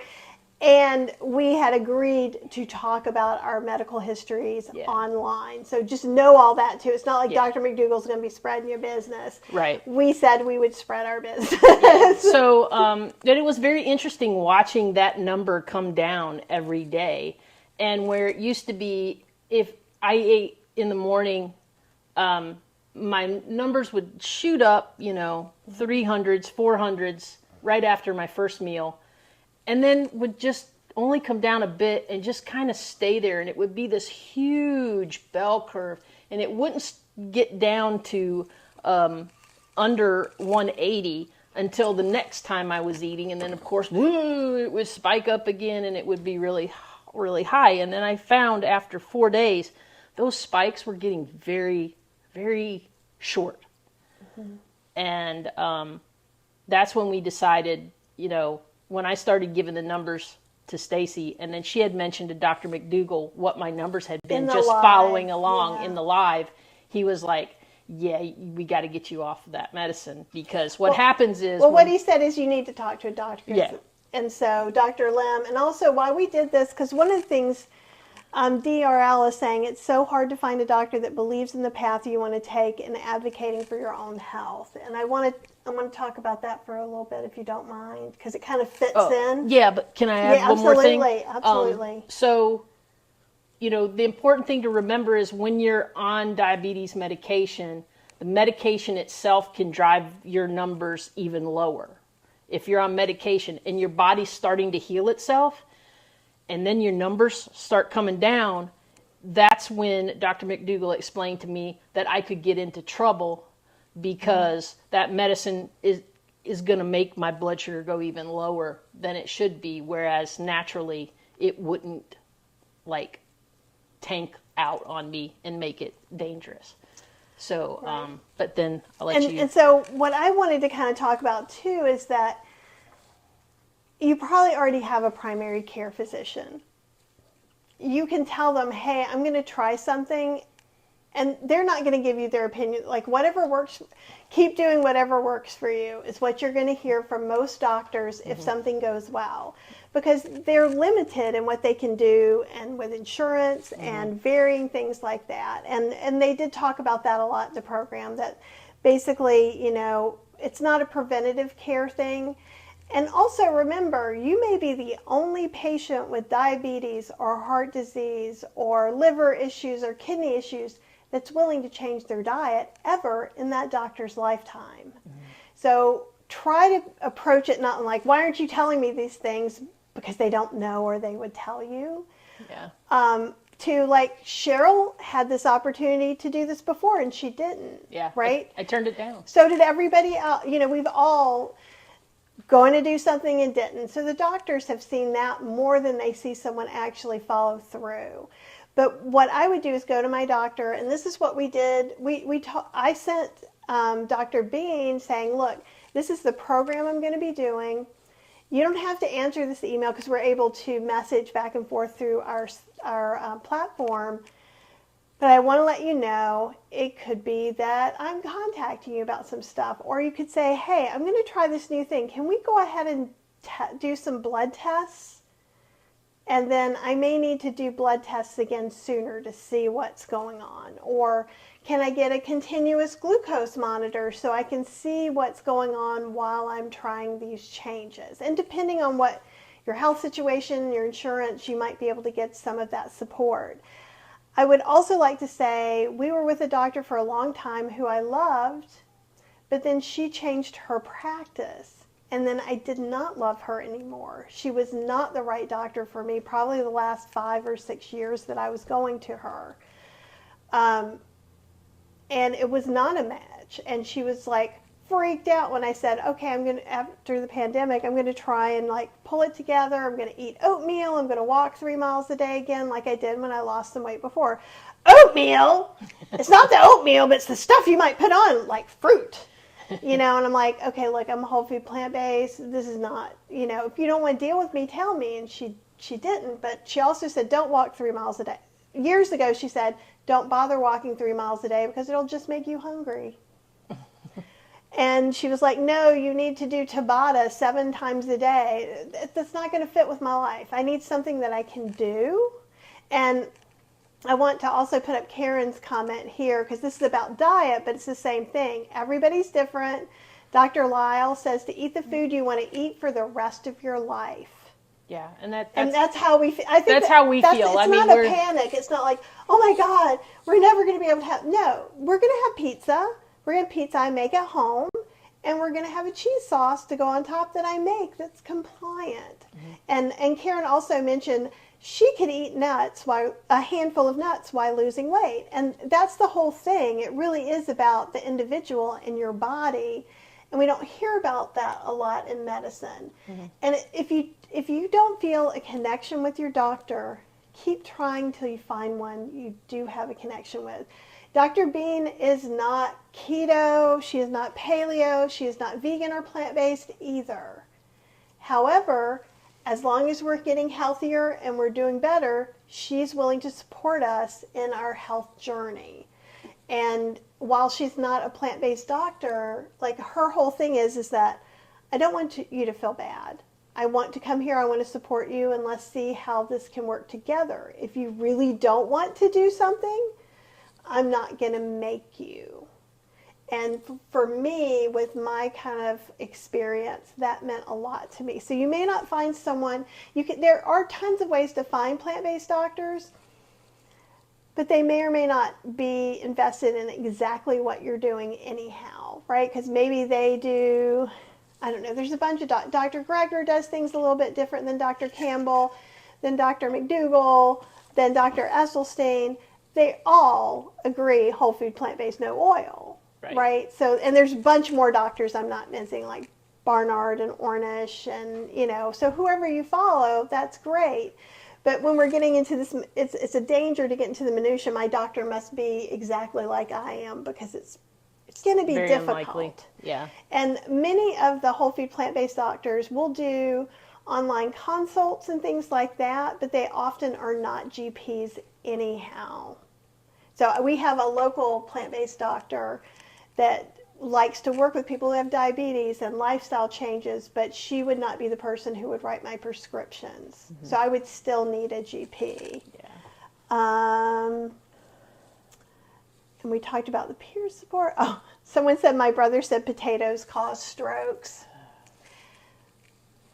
Not my experience is all I have to say for that. Okay. Just Joy May, I asked what her blood sugar number went to. We talked about that. When mine goes to 70 or 80, I will have all the hypoglycemic symptoms and suddenly need to fall asleep. Yep. That sounds like if you are being medicated, you are being over-medicated. Okay. Nope. I wouldn't. What I would say, this is exactly what it sounds like you could be over-medicated. If I were you, I would go to my doctor and say, these are my numbers. And also, one of the things, I have a little calendar, and so we've been putting I put my blood pressure and my weight. Cheryl does her fasting glucose, which I can never remember because I've never had to do it. And I would keep track and go, look at these numbers. What do they say to you? Or even if it's like every Wednesday after I take my walk, this happens. Give them those, really be specific so that they can best help you. And I think that would be great. So everybody's body is different. So the numbers that work for me may not be the numbers that work for you. For me, my blood sugar actually can get a little lower than that before I start feeling any effects. But I was having those numbers in the middle of the night and sometimes lower. And so that was kind of scary to me. And then, after we would exercise and they would get really low, and then I would feel, kind of lightheaded a little bit, kind of like just kind of disoriented a little bit. Everybody's different, and all I can say is I feel amazing off of all those drugs. I'm also off of blood pressure medication. But we did, any medications we're off of, I'm off of blood pressure medication, and those were all coordinated with the doctor. With the doctor. So don't ever just stop taking your medication. I'm also on Synthroid, which I will be on for the rest of my life no matter what. And that's okay. It's also not a game about whoever gets off all their meds wins. Yeah. Medication It's is just there a to bonus. support you. It's a bonus. And, you know, if you need that medication, that's fine too. No one's going to shame you about it. But just like in the beginning, Dr. Lim tends to be more conservative than Dr. McDougall. Mm-hmm. And Dr. Lim let me pick when I was going to go off my blood pressure medicine. He's like, are you going to be not as excited if you stop losing weight while we're on the 12-day program? And I said, yes. At that point, yes. But so I wanted to deal with that after I'd had that nice, clean 12 days. Yeah. Kelly's saying, do you weigh yourself every day? And I will say right now I am, and I'm talking to some different people in lives about that. And one thing I want to say is if you have body dysmorphia, if you have an eating disorder or tend towards that, you may not want to weigh yourself every day. So be real careful. Like I'm kind of on a balance beam about this. So far, I get a little cranky when the scale isn't where I want it to be, like every other human. I want to control everything. But for me, right now, it's helping me see where trends are. Like one thing that Stacy said, write down when you go to that bowl restaurant and keep track of if you've eaten something that's, higher fat or has nuts or seeds or avocados in it, so that we can, if we start seeing a weight trend, we can go back and go, well, every Wednesday you eat avocado and this is what happens on Thursday and Friday. Yeah. Right? So, and it's not a shaming tool. It's more for me to go, like... It's data. It's data for us. Yeah, and that's all it is. And so I'm using weight as that. And this week I'm just like this morning I got on the scale. We ate late. We ate out. I haven't exercised really hard in maybe 5 days. So I was like, oh, this is going to suck. I lost 1.5 pounds from yesterday. But you know what? It could come back tomorrow. Yeah. And, some things are water weight, salt. Fluctuates the amount of salt we use, What is it? Glycogen. There's all these different things. But for me, I'm looking at it as an education for like what's kind of making differences and what kind of isn't. But even in the program, you don't have to weigh yourself every day. We chose to. I think you weigh yourself 2 or 3 times a week. And I'm like, I'm not going to remember on Wednesday that I'm supposed to weigh myself, and I don't want to think about it. I will say if you start finding yourself, and Dr. McDougall is very clear, if you check your blood sugar 17 times a day, perhaps he got on me about like quit checking it constantly, like checking it in the morning's fine enough. Like right now, he's just like, don't be obsessed by it, because every time I get obsessed about it, then I'm like, maybe I need a little. I have this. She's not a doctor. I'm not a doctor, but I keep trying. I also have PTSD from all the stuff that's been pumped in my head over the years about, what my numbers should be. And those numbers are like what my numbers should be on medicine, right? Now, what should my numbers be off medicine? I am relying on Dr. Lim and Dr. McDougall to just guide me through that, because left to me, I'd be like, oh, I got to start insulin again.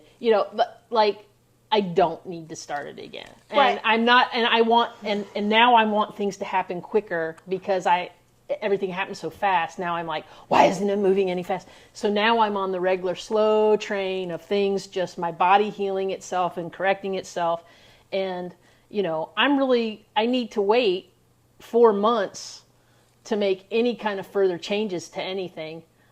To see where I'm at that point in time. What weight am I going to be at that time? And all those things. And there's a thing called type 1.5 diabetes. And sometimes people are misdiagnosed and they're actually type 1.5 and they're not type 2. And so we won't know if I'm type 1.5 until I lose this weight. But in the back of my mind, I'm always thinking, I must be type 1.5. I must be type 1.5. But, most likely I'm not, because before I got heavy, I was fine. Well, and we as human beings tend to obsess over things. Yeah. Right? We want to be the best. We want to do it the right way. We want to do it this way. And I think Cheryl is a great example of like looking at these things and making these assumptions. Yeah, I freak out. I freak myself out. I make all these assumptions, and then when I finally talk to somebody, I go, "Oh, I'm just being stupid." But well, not stupid. I think over concerned. Well, no, I think it's more of like we're getting a little obsessive with this. It's like I was just in a different McDougall alumni group this morning, and some of you may be here. If you are, hello. But I felt like everybody was taught, and this happens a lot. We're talking about pesticides and organic food versus this versus food that travels, and and I think it's good. But right now, for me, I just want to make sure I'm eating food that makes me feel good. Yeah. And maybe I'll feel different in a year. Maybe that I will be more invested. Chances are not, because I'm me, and my whole thing is I don't want to worry about absolutely everything. Right. I try to pick my battles, and the things I worry about, I look and I do the best I can, and I make decisions. Nothing can be perfect. Your food is not going to be perfect unless you live next door to an organic farmer where you get everything and you're besties with them, or you grow your own food. And that's not possible for some people, right? And so I think it comes to the same circle with health, like there's a part of me that's like, oh, like I told Stacy during the program, like if I were you, I would think I was lying about weighing in every day because this is ridiculous. This is not possible. We both would stand there with just like, and here's a direct quote from my father. When we go to Florida, we eat just like we always eat, even at my mom and dad's house. They are meat eaters. They eat all the things. They eat the standard American diet. But they know that we eat differently. And they're supportive of that, and they'll try to take us to dinner to places that they know we can get vegan food and things like that. And we have a few favorites that we go to. But my dad had said to my mom the last time we were there, he said, they eat really healthy. And compared to the standard American diet, I mean, it would seem like we were eating really healthy. Yeah. And he said, I just can't figure out how they're eating like that and they're not losing any weight. Well, it was because of the choices that we made. Yeah. And we really just tweaked our choices. There wasn't a drastic thing. Yeah. Like, we just dropped the oil and the processed foods. And God knows, I was eating way more processed food than I thought I was. Even on some nights that I wasn't, she was, for sure. And again, none of this is to judge anybody or say you should do this way. I just am getting a lot of questions. And to me, the McDougall general eating plan, or however you want to put it, it's just easy. It's simple. It's so simple. It's simple, and it can be canned beans instead of home cooked beans. It can be, it can be so frozen my frozen veggie mix that I go down there and I load up my little pan and bring it up, steam them in the microwave, and I'll have a giant thing of those. It's just easy. And I was terrible about convenience foods. I was the biggest convenience food person. Like, I didn't want anything to take too long. I just wanted to be able to just throw it in the Breville or throw it in the microwave and it'd be done in just a few minutes. And, now making sure that we have rice in the refrigerator, that we have potatoes in the refrigerator and things like that, we can come in hungry and throw something together in the same amount of time that I was throwing together the processed food. And that is true. I mean, and it feels convenient because we're not having to actually sit there and cook something because we've already got these basics prepped. And the basics we always have prepped are 2 different kinds of potatoes. They're cooked and ready to go, and brown rice in a big thing. And I usually do once a week. I'll do some beans. I'm still wanting to cook and do things, but here's the thing: when I'm still trying to catch up from doing the 12-day program and getting stuff done for my business. So I can't spend goo gobs of time doing that right now. But we make slow cooker oatmeal at night, and then there's always breakfast in the morning. And that's the first thing. And that's my job before I go to bed. I make sure that the oats are ready to go for the morning, and I just plug them in and turn them on, and we turn it to low. And then if we want to eat when we get up, we can. If we don't, it just stays on. It can stay on, warm for hours. And so that we're starting our day. And if you prefer Instant Pot oats, you can also put those in and do the timer so they're ready when you wake up too. It's just pretty easy. Now I want to, DRL says, I'm much healthier being whole food plant-based, but will always be fat due to lipedema, not a curable disease from all the research I've read. And I want to talk about weight loss, healthy, they can be a lot of buzzwords. So I told everybody several months ago that I had fatty liver disease and I had stage 3 fibrosis. What that meant is the cure for fatty liver disease most likely is losing 10% of my body fat. And I'll know once I get some of my labs done, which, because my thyroid is high, is getting pushed off yet again, so I might not know for a while. But that is why I am actively trying to weight loss it instead of just get healthy. What I'm trying to do is gain health, but for my condition, weight loss was a big thing because that's fat in your liver. Also, it's same for me. With type 2 diabetes, there's also, I think, floating out there some number of percentage of body weight if you lose. That's why they're saying Ozempic and Wegovy are so successful, because they're able to take off that amount of body weight so that the other things get healthy. That doesn't mean at all that I'm doing this because I want to be skinny. Right. I can't even imagine, like when I was young, I was very thin, but it's so long ago that that's not a goal for me. And I'm not looking for this perfect yoga body, vegan model thing, because I'm 58 and I just don't care about those kinds of things. I haven't been skinny since I was in the 9th grade. I've always been kind of like bulky, but I wasn't like overly big, but... Well, and I think don't let, we've had some conversations, and if you are interested, the body dysmorphia one with Katya was very interesting because she has body dysmorphia and she is a power lifter. She looks like a goddess. I kid you not. She looks like a goddess. And she has issues with her self-image and things like that.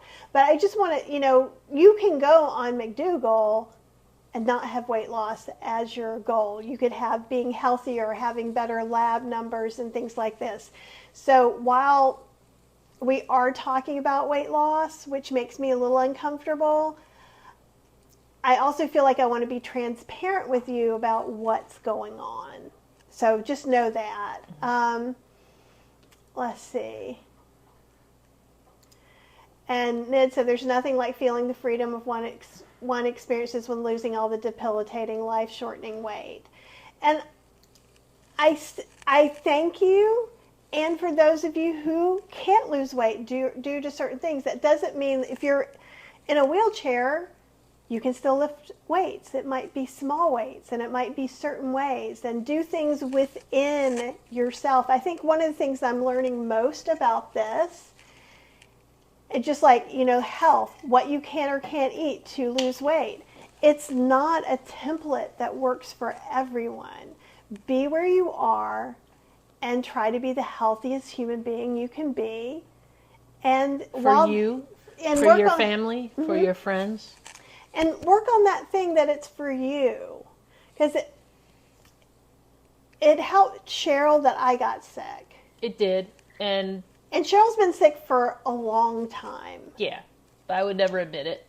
But, seeing her being, wheeled off into a room to have an invasive procedure, sitting in a waiting room, just, terrible thoughts go through your mind and you get worried and sweaty. But that made her do it. And also that's when my friend Faith is like, okay, every week we walk. Yeah. And Faith has religiously walked with us. Oh yeah, and she's awesome. And she was on. If you want to meet her, I showed her how to use the Ninja Creamy on a live, and it was delightful. She's just a delightful human being. And Katya's got us up moving. Yeah, Katya's. It's just really, it's really nice once you start putting it out there what you need, and some people can't do it. If all you need to do is walk a few times a week, some people aren't going to be able to do that with you, and you just have to accept it. But don't stop because one person says, no, I won't walk with you. Yeah. Find the one person who can walk with you, or walk once a month. Mm-hmm. Figure it out. And Kathy says, did you hike at Umstead? We hiked there a few weeks ago and visiting our daughter. I think we went there with Howard. We went there with Howard and Mia. That was a couple Thanksgivings ago. Yeah, it's a drive, and like literally if we walk across the street and not quite half a mile. We're at the Eno River State Park. We're at the entrance to one of the entrances. And so that's why we tend to go there, but we might do that more when it's not so hot. There's a thing coming up at Umstead that we were interested in. One of those geek things. There's some kind of geek fitness, and so like we went on a Harry Potter walk, and sometimes they have like totally geekness, which is great. Christina says, I'm always embarrassed to show my passport. The photo shows how inflamed my face was. Finally expiring soon to get a new photo. And I think that's something, maybe don't be, I'm working on this, maybe don't be embarrassed, because think about this, people. All the videos of my heaviest and all of my myriad variations of hair are up on the internet forever, and I will be sending them out. So what I'm trying to do is just be like, this is who I am now, and I like it. This is who I was then. And look at the things I did then, even when it was hard, right? So what I would love personally, and I feel like Dr. Lim talked a lot about that. Like the one most powerful thing that Dr. Lim said to me is, I want you to love on that part of Kathy you want to cut out, the one that is unkind to you, and figure out how to make peace with that. And I think this is a part of that, because it is a part about getting healthy, because we have these internal struggles and things like that. And Ned's saying, isn't it amazing what the body will do once it's fed the proper fuel? It's amazing how quickly some healing can begin to happen, whatever that healing is for you. Yeah, I'm to the point now, and I haven't lost nearly as much as Kathy has. You didn't have as much to lose either. Right. You know? I've only lost 13 pounds so far. But I mean, awesome. only, right? But I feel so much better, and I have so much more energy that sometimes, like it used to be, I could sit on a couch all day long and I didn't care. I didn't care if I sat on the couch all day. But now I get antsy. My legs get antsy. I kind of got to get up and move around. I come clean the kitchen. I'll go up and down the steps a few times, take the dog for a walk. I mean, I have this energy that I haven't felt in years. I think there's, I know I had a lot of depression over the pandemic, which is when I gained a lot of that weight. And once you're depressed, it is really hard to get moving too. So if you're in that place where you're like, I don't even know how I could do any of those things, bet you could just be lazy and put some potatoes in the oven or in your air fryer or your Instant Pot and put them in there. And then you have ready to microwave food just like you're eating now. So like start with baby steps if you need to. And the movie Food to Freedom is about how changing diets affects blood glucose. I believe, isn't that Kim Campbell's movie? Dr. Campbell's daughter-in-law, I think. I tried to get Cheryl to sign up for that movie because it's right down the road. I'm like, don't you want to? No, I don't want to do that. And now we got to talk to Kim, and I'm going to be embarrassed because I didn't do it. Well, I didn't ask her, but I was like, I knew I could get Cheryl in there. And Karen says, buying a size medium brings me so much joy. And take joy in whatever little thing it is. If you were depressed and couldn't get out of the chair yesterday, and today you took a walk to your mailbox and you don't walk there, that's excellent. If you, weights make me a little nervous just because I don't know how to use them. And I feel just glorious the days I do my little 10-minute Peloton workout, because I'm like, look at me, I did weights, So take joy in these tiny things. Yeah. Marie says, will the doctors help you get off all your medications? It depends on what the medications are and what's appropriate for you. Something like Synthroid, probably not. Or thyroxine, I forget how you say Synthroid in the other words. Susan says, have you published the names of the recipes you chose and used for the McDougall program? No, because I just made them up in my very head or used things off of my blog, healthyslowcooking.com. And I'm not trying, it's just because that's what's easy for me. We wanted to make sure that we could do the things that we normally do and eat the foods, that we want, that were not given to us. Like we stayed within the parameters, but it was like, if you were doing it by yourself, if I was doing it by myself, I would have been like this in the recipes. She would have done Mary's Mini. Yeah. And had potatoes and green beans 3 times a day for 12 Wouldn't have days. phased me. I can eat potatoes and green beans all day long. But for the first 4 days, I was really trying to make food that was going to interest her. Yeah, she was trying to sweeten. She was trying to So I made mashed potatoes and gravy. Yeah. We had and I was just chicken fried tofu one day. Obviously not fried tofu. But just like she wanted me to, I was like, oh, wow, this is really good. This is all compliant. She was like, yes, it is. And I'm like, maybe we could eat this way. Right. So I had an agenda. She did. It worked. I don't want to be misleading. And also, for me, and again, you probably aren't a recipe developer. Maybe you are. But I've been cooking whole food, plant-based, no oil recipes for over a decade. And so I wanted to make sure that I could tweak things, but I could still get my flavors. Like one time I cooked some lima beans with some different fresh herbs, and then I finished it off with some chiffonaded basil, and then I think we had rice with that, and then I sauteed summer squash with lemon basil. It's summer, so I got to get a little fancy. I could also use stuff out of a jar. I could put basil out of a jar on it, and that's what I would have done if we did it in the winter, or I probably wouldn't have used summer squash. I probably would have done baked acorn squash, maybe with some sage and a little balsamic. So while I kept things mostly simple, I may not have kept things as simple as some other people would. Yeah, a lot of people in the program that were in our cohort with us were saying the simpler they kept it, the better it was for them. And a lot of them were just really excited that they could eat simply. But make a big pot of vegetable soup. And what does vegetable soup mean?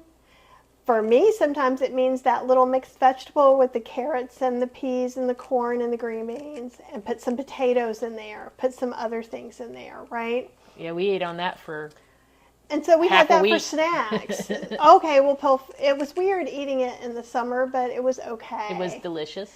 And Kelly saying her doctor was okay with Kelly telling her what blood tests I wanted her to run. And most doctors will be. And if not, perhaps you need to find another doctor. Again, it's hard and it's a process, I know.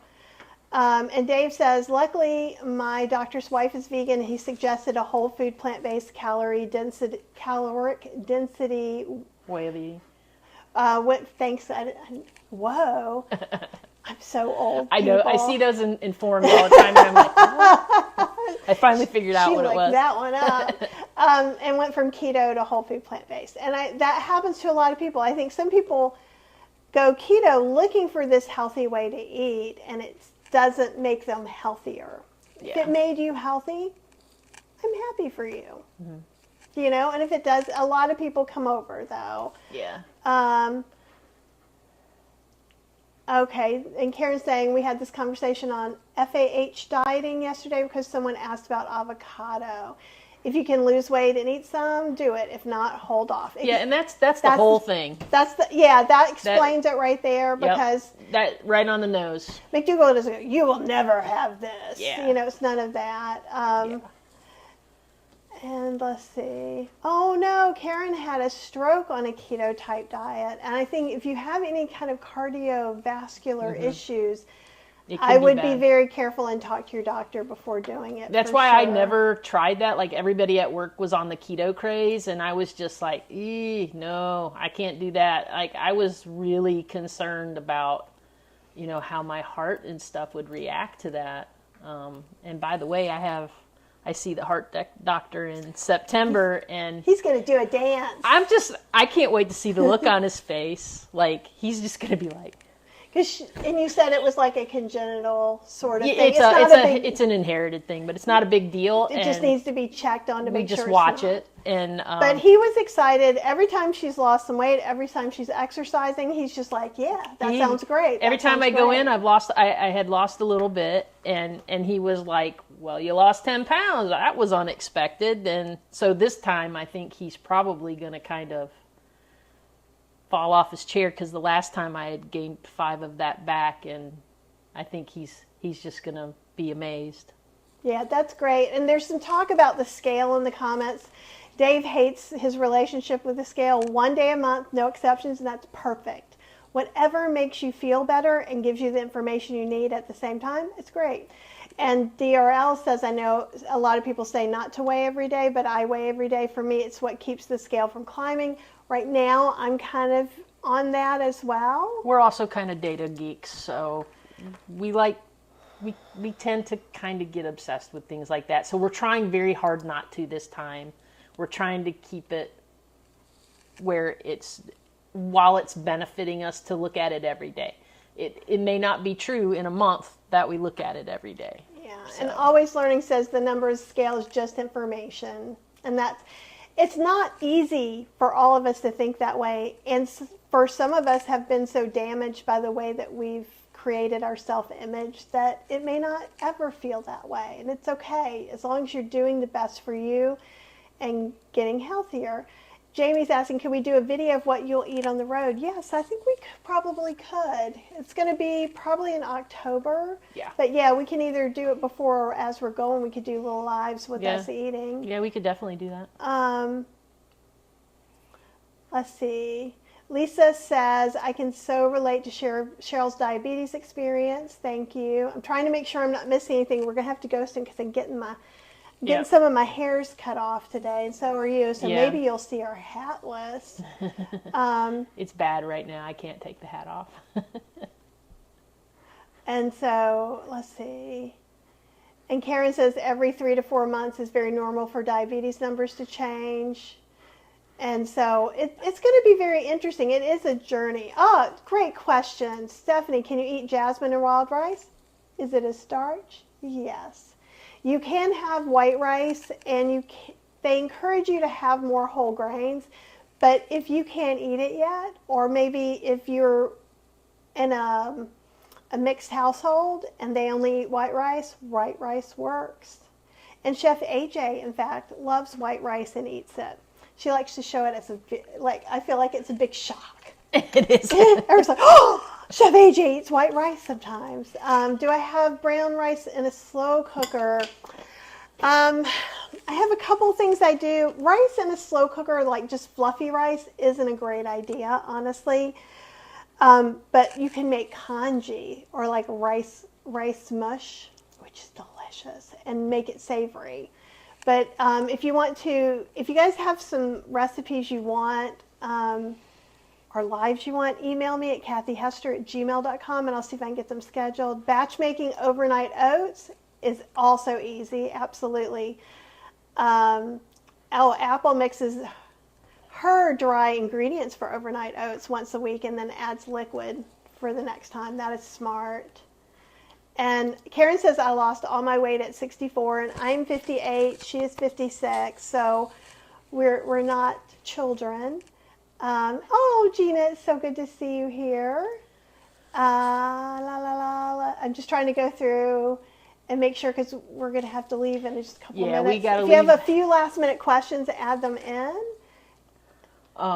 We will be happy to come on, and we didn't think that you guys would ask so many questions. So if we need to have another session, I can do that. I know. We may end up doing something maybe monthly, maybe weekly till we catch up on everything. And Gina, we are going to Chef AJ's conference in September, and that's called, you will always remember the name of it. If you go to chefaj.com and look under events, it's September 17th, I think, in Sacramento. And Chef AJ gave us that as our graduation present from graduating from the McDougall 12-day program. It was so sweet. We opened up our email and literally it was there. Yeah. Also with a big subtle hint about a sale at Southwest that was going on. So she was basically like, if you can get here, you can go. Right. So and luckily we had some pandemic saved up points. Yeah, so we're going on points, and then there's also supposed to be some SOFAs-free restaurants, some no salt, oil, or sugar restaurants that we want to try out if we can. Oh, I have not tried tofu jerky yet, but on my agenda is soy curl jerky. But tofu jerky would be delicious too. Do I have the recipe for the vegetable soup? No, because I am going to try and make some of these recipes and put them on the blog. So what I probably will end up doing, because I've been doing real world cooking. So like we visited our friends who were in the program. They travel in a camper, and so like I just made the stuff I was making. So I made a recipe up as we were going, and I could do that with a vegetable soup. And maybe one day we'll have Cheryl cook it as I tell her what to do. So she knows. I'm good at the staples, not so much at the others. Not yet. She just lacks confidence, but I have all the faith in her. Nancy went whole food plant-based a year ago and is down 25 pounds. Congratulations.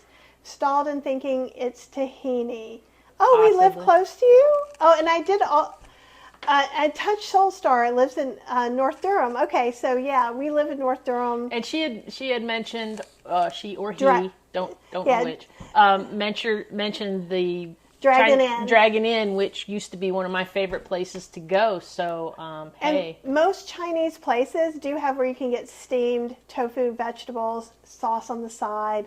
You could use your own sauce. I do have some compliant sauces, and I'm working on a sauce book. I'm also probably working on some McDougall recipes for a book as well. It's with Asian, it gets a little harder when you're SOS because coconut aminos are even too high salt. It's not impossible, so talk to me.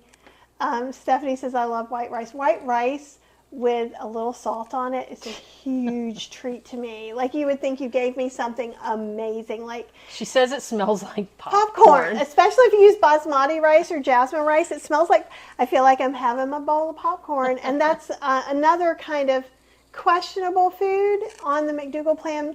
He doesn't love hand to mouth where you're eating out of a big bowl. Ooh. Yeah. Which is what happens to us. Yeah, we had to cut out the popcorn. But we got a microwave popcorn maker that we made a little bit of, and I actually took some water and dissolved salt in it and put it in a spray bottle. Just sprayed a little salt on there. You could use Bragg's or something like that. But we were glad. And Nancy, maybe one day we can go for a walk or something. Let's see. Yeah, there's lots of Instant Pot rice recipes because the Instant Pot makes rice better than the slow cooker. But I do have a recipe. Just know it's the first time it's probably not going to turn out because some slow cookers cook at different temperatures, and we can talk about that. That's why I said email me. Okay, we got to wrap it up because we got to go. I know. Wait. Don't pound on the thing. I'm trying not to. Oh, yeah, I would love for you guys to come. Oh, hey, Real. It's awesome to hear you and see you as always. Thank you, Dave, very much. Karen wishes she was going to Sacramento. I would love that. Emily says hi and thanks us for sharing journey. Just recommitted to this way of eating 6 months ago, feeling really healthier. I'm so glad, and it's really important to focus on what the needle's moving. Are you a little less depressed, a little less anxious, feeling a little more energy, feeling a little less inflamed, right? try to focus on those things. Ooh, rice with refried beans and salsa. That sounds delicious. You cannot go wrong. And if you have beans in the fridge, rice, and I have all the fixings. And I've been using a non-coconut, no oil yogurt that I've been using as sour cream also. I found out a delicious trick, and because I wanted to make a tomato sandwich, which is a southern thing, so I actually took some of this almond yogurt and put some kala namak in there and mix it up, and it tastes just like mayo. So easy. And so even some of these things, oh, Dave is thinking about driving up to Sacramento. That would be lovely. I would love to meet all of you guys so much.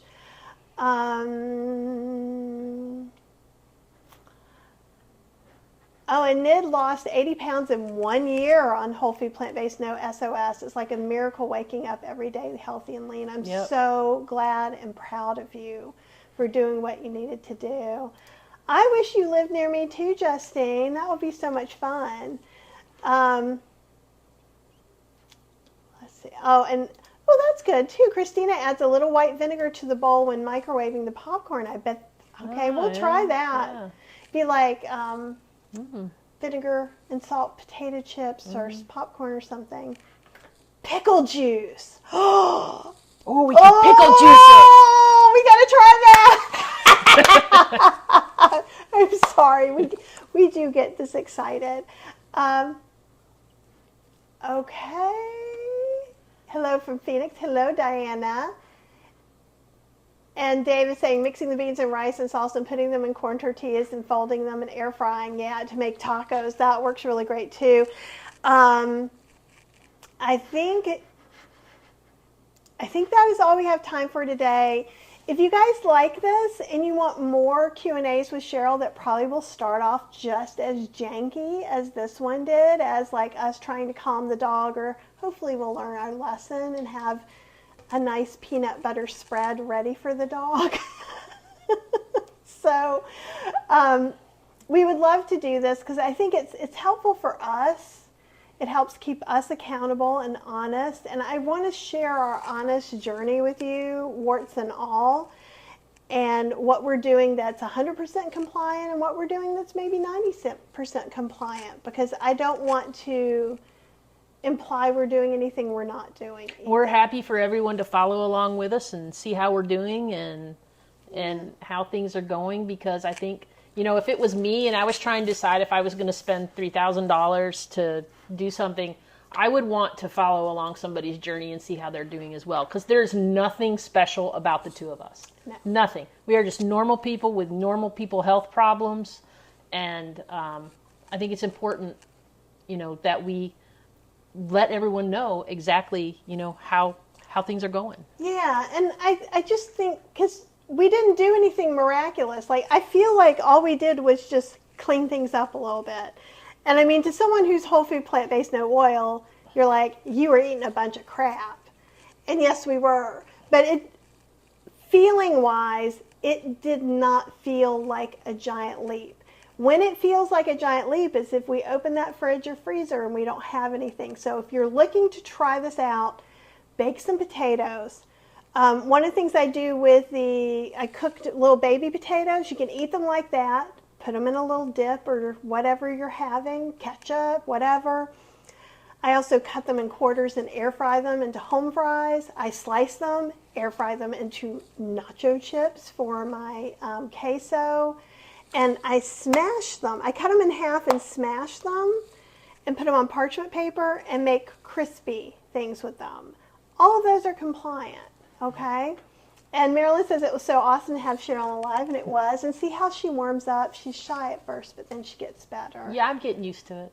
And everybody looks like they're wanting more Q&As. If you guys are watching the replay or live at the very bitter end, and you still have questions and things you want us to answer, if you put them in the comments, we will come back and answer them, and also maybe it will spark off a whole new live. So that would be really helpful to us to know what it is you want to know. And anybody that's on there that's local to our area that had mentioned they would like to walk with us or something, shoot Kathy an email at kathyhester@gmail.com, and we can probably make that happen. Yeah, we could probably even get a little group of people together if there's an interest. And if you're going to Sacramento, let me know, or at least come up and introduce yourself to me and let me know that, because unless you look exactly like your YouTube or Facebook picture, I may not recognize you, and there's a lot.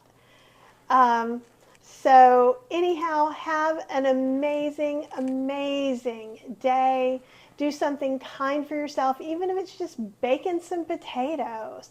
Too hot to bake a potato in the oven? Put them in your Instant Pot. Make some rice. Just make something that's going to make your life easy tonight and tomorrow, okay? And also one more thing, at CNS Kitchen, which is Dr. Campbell's group, I'm going to be doing a Ninja Creamy demo at 7 p.m. tonight. I put down below or to the side, depending on where you're watching, in the notes, the link. You do have to join their platform free.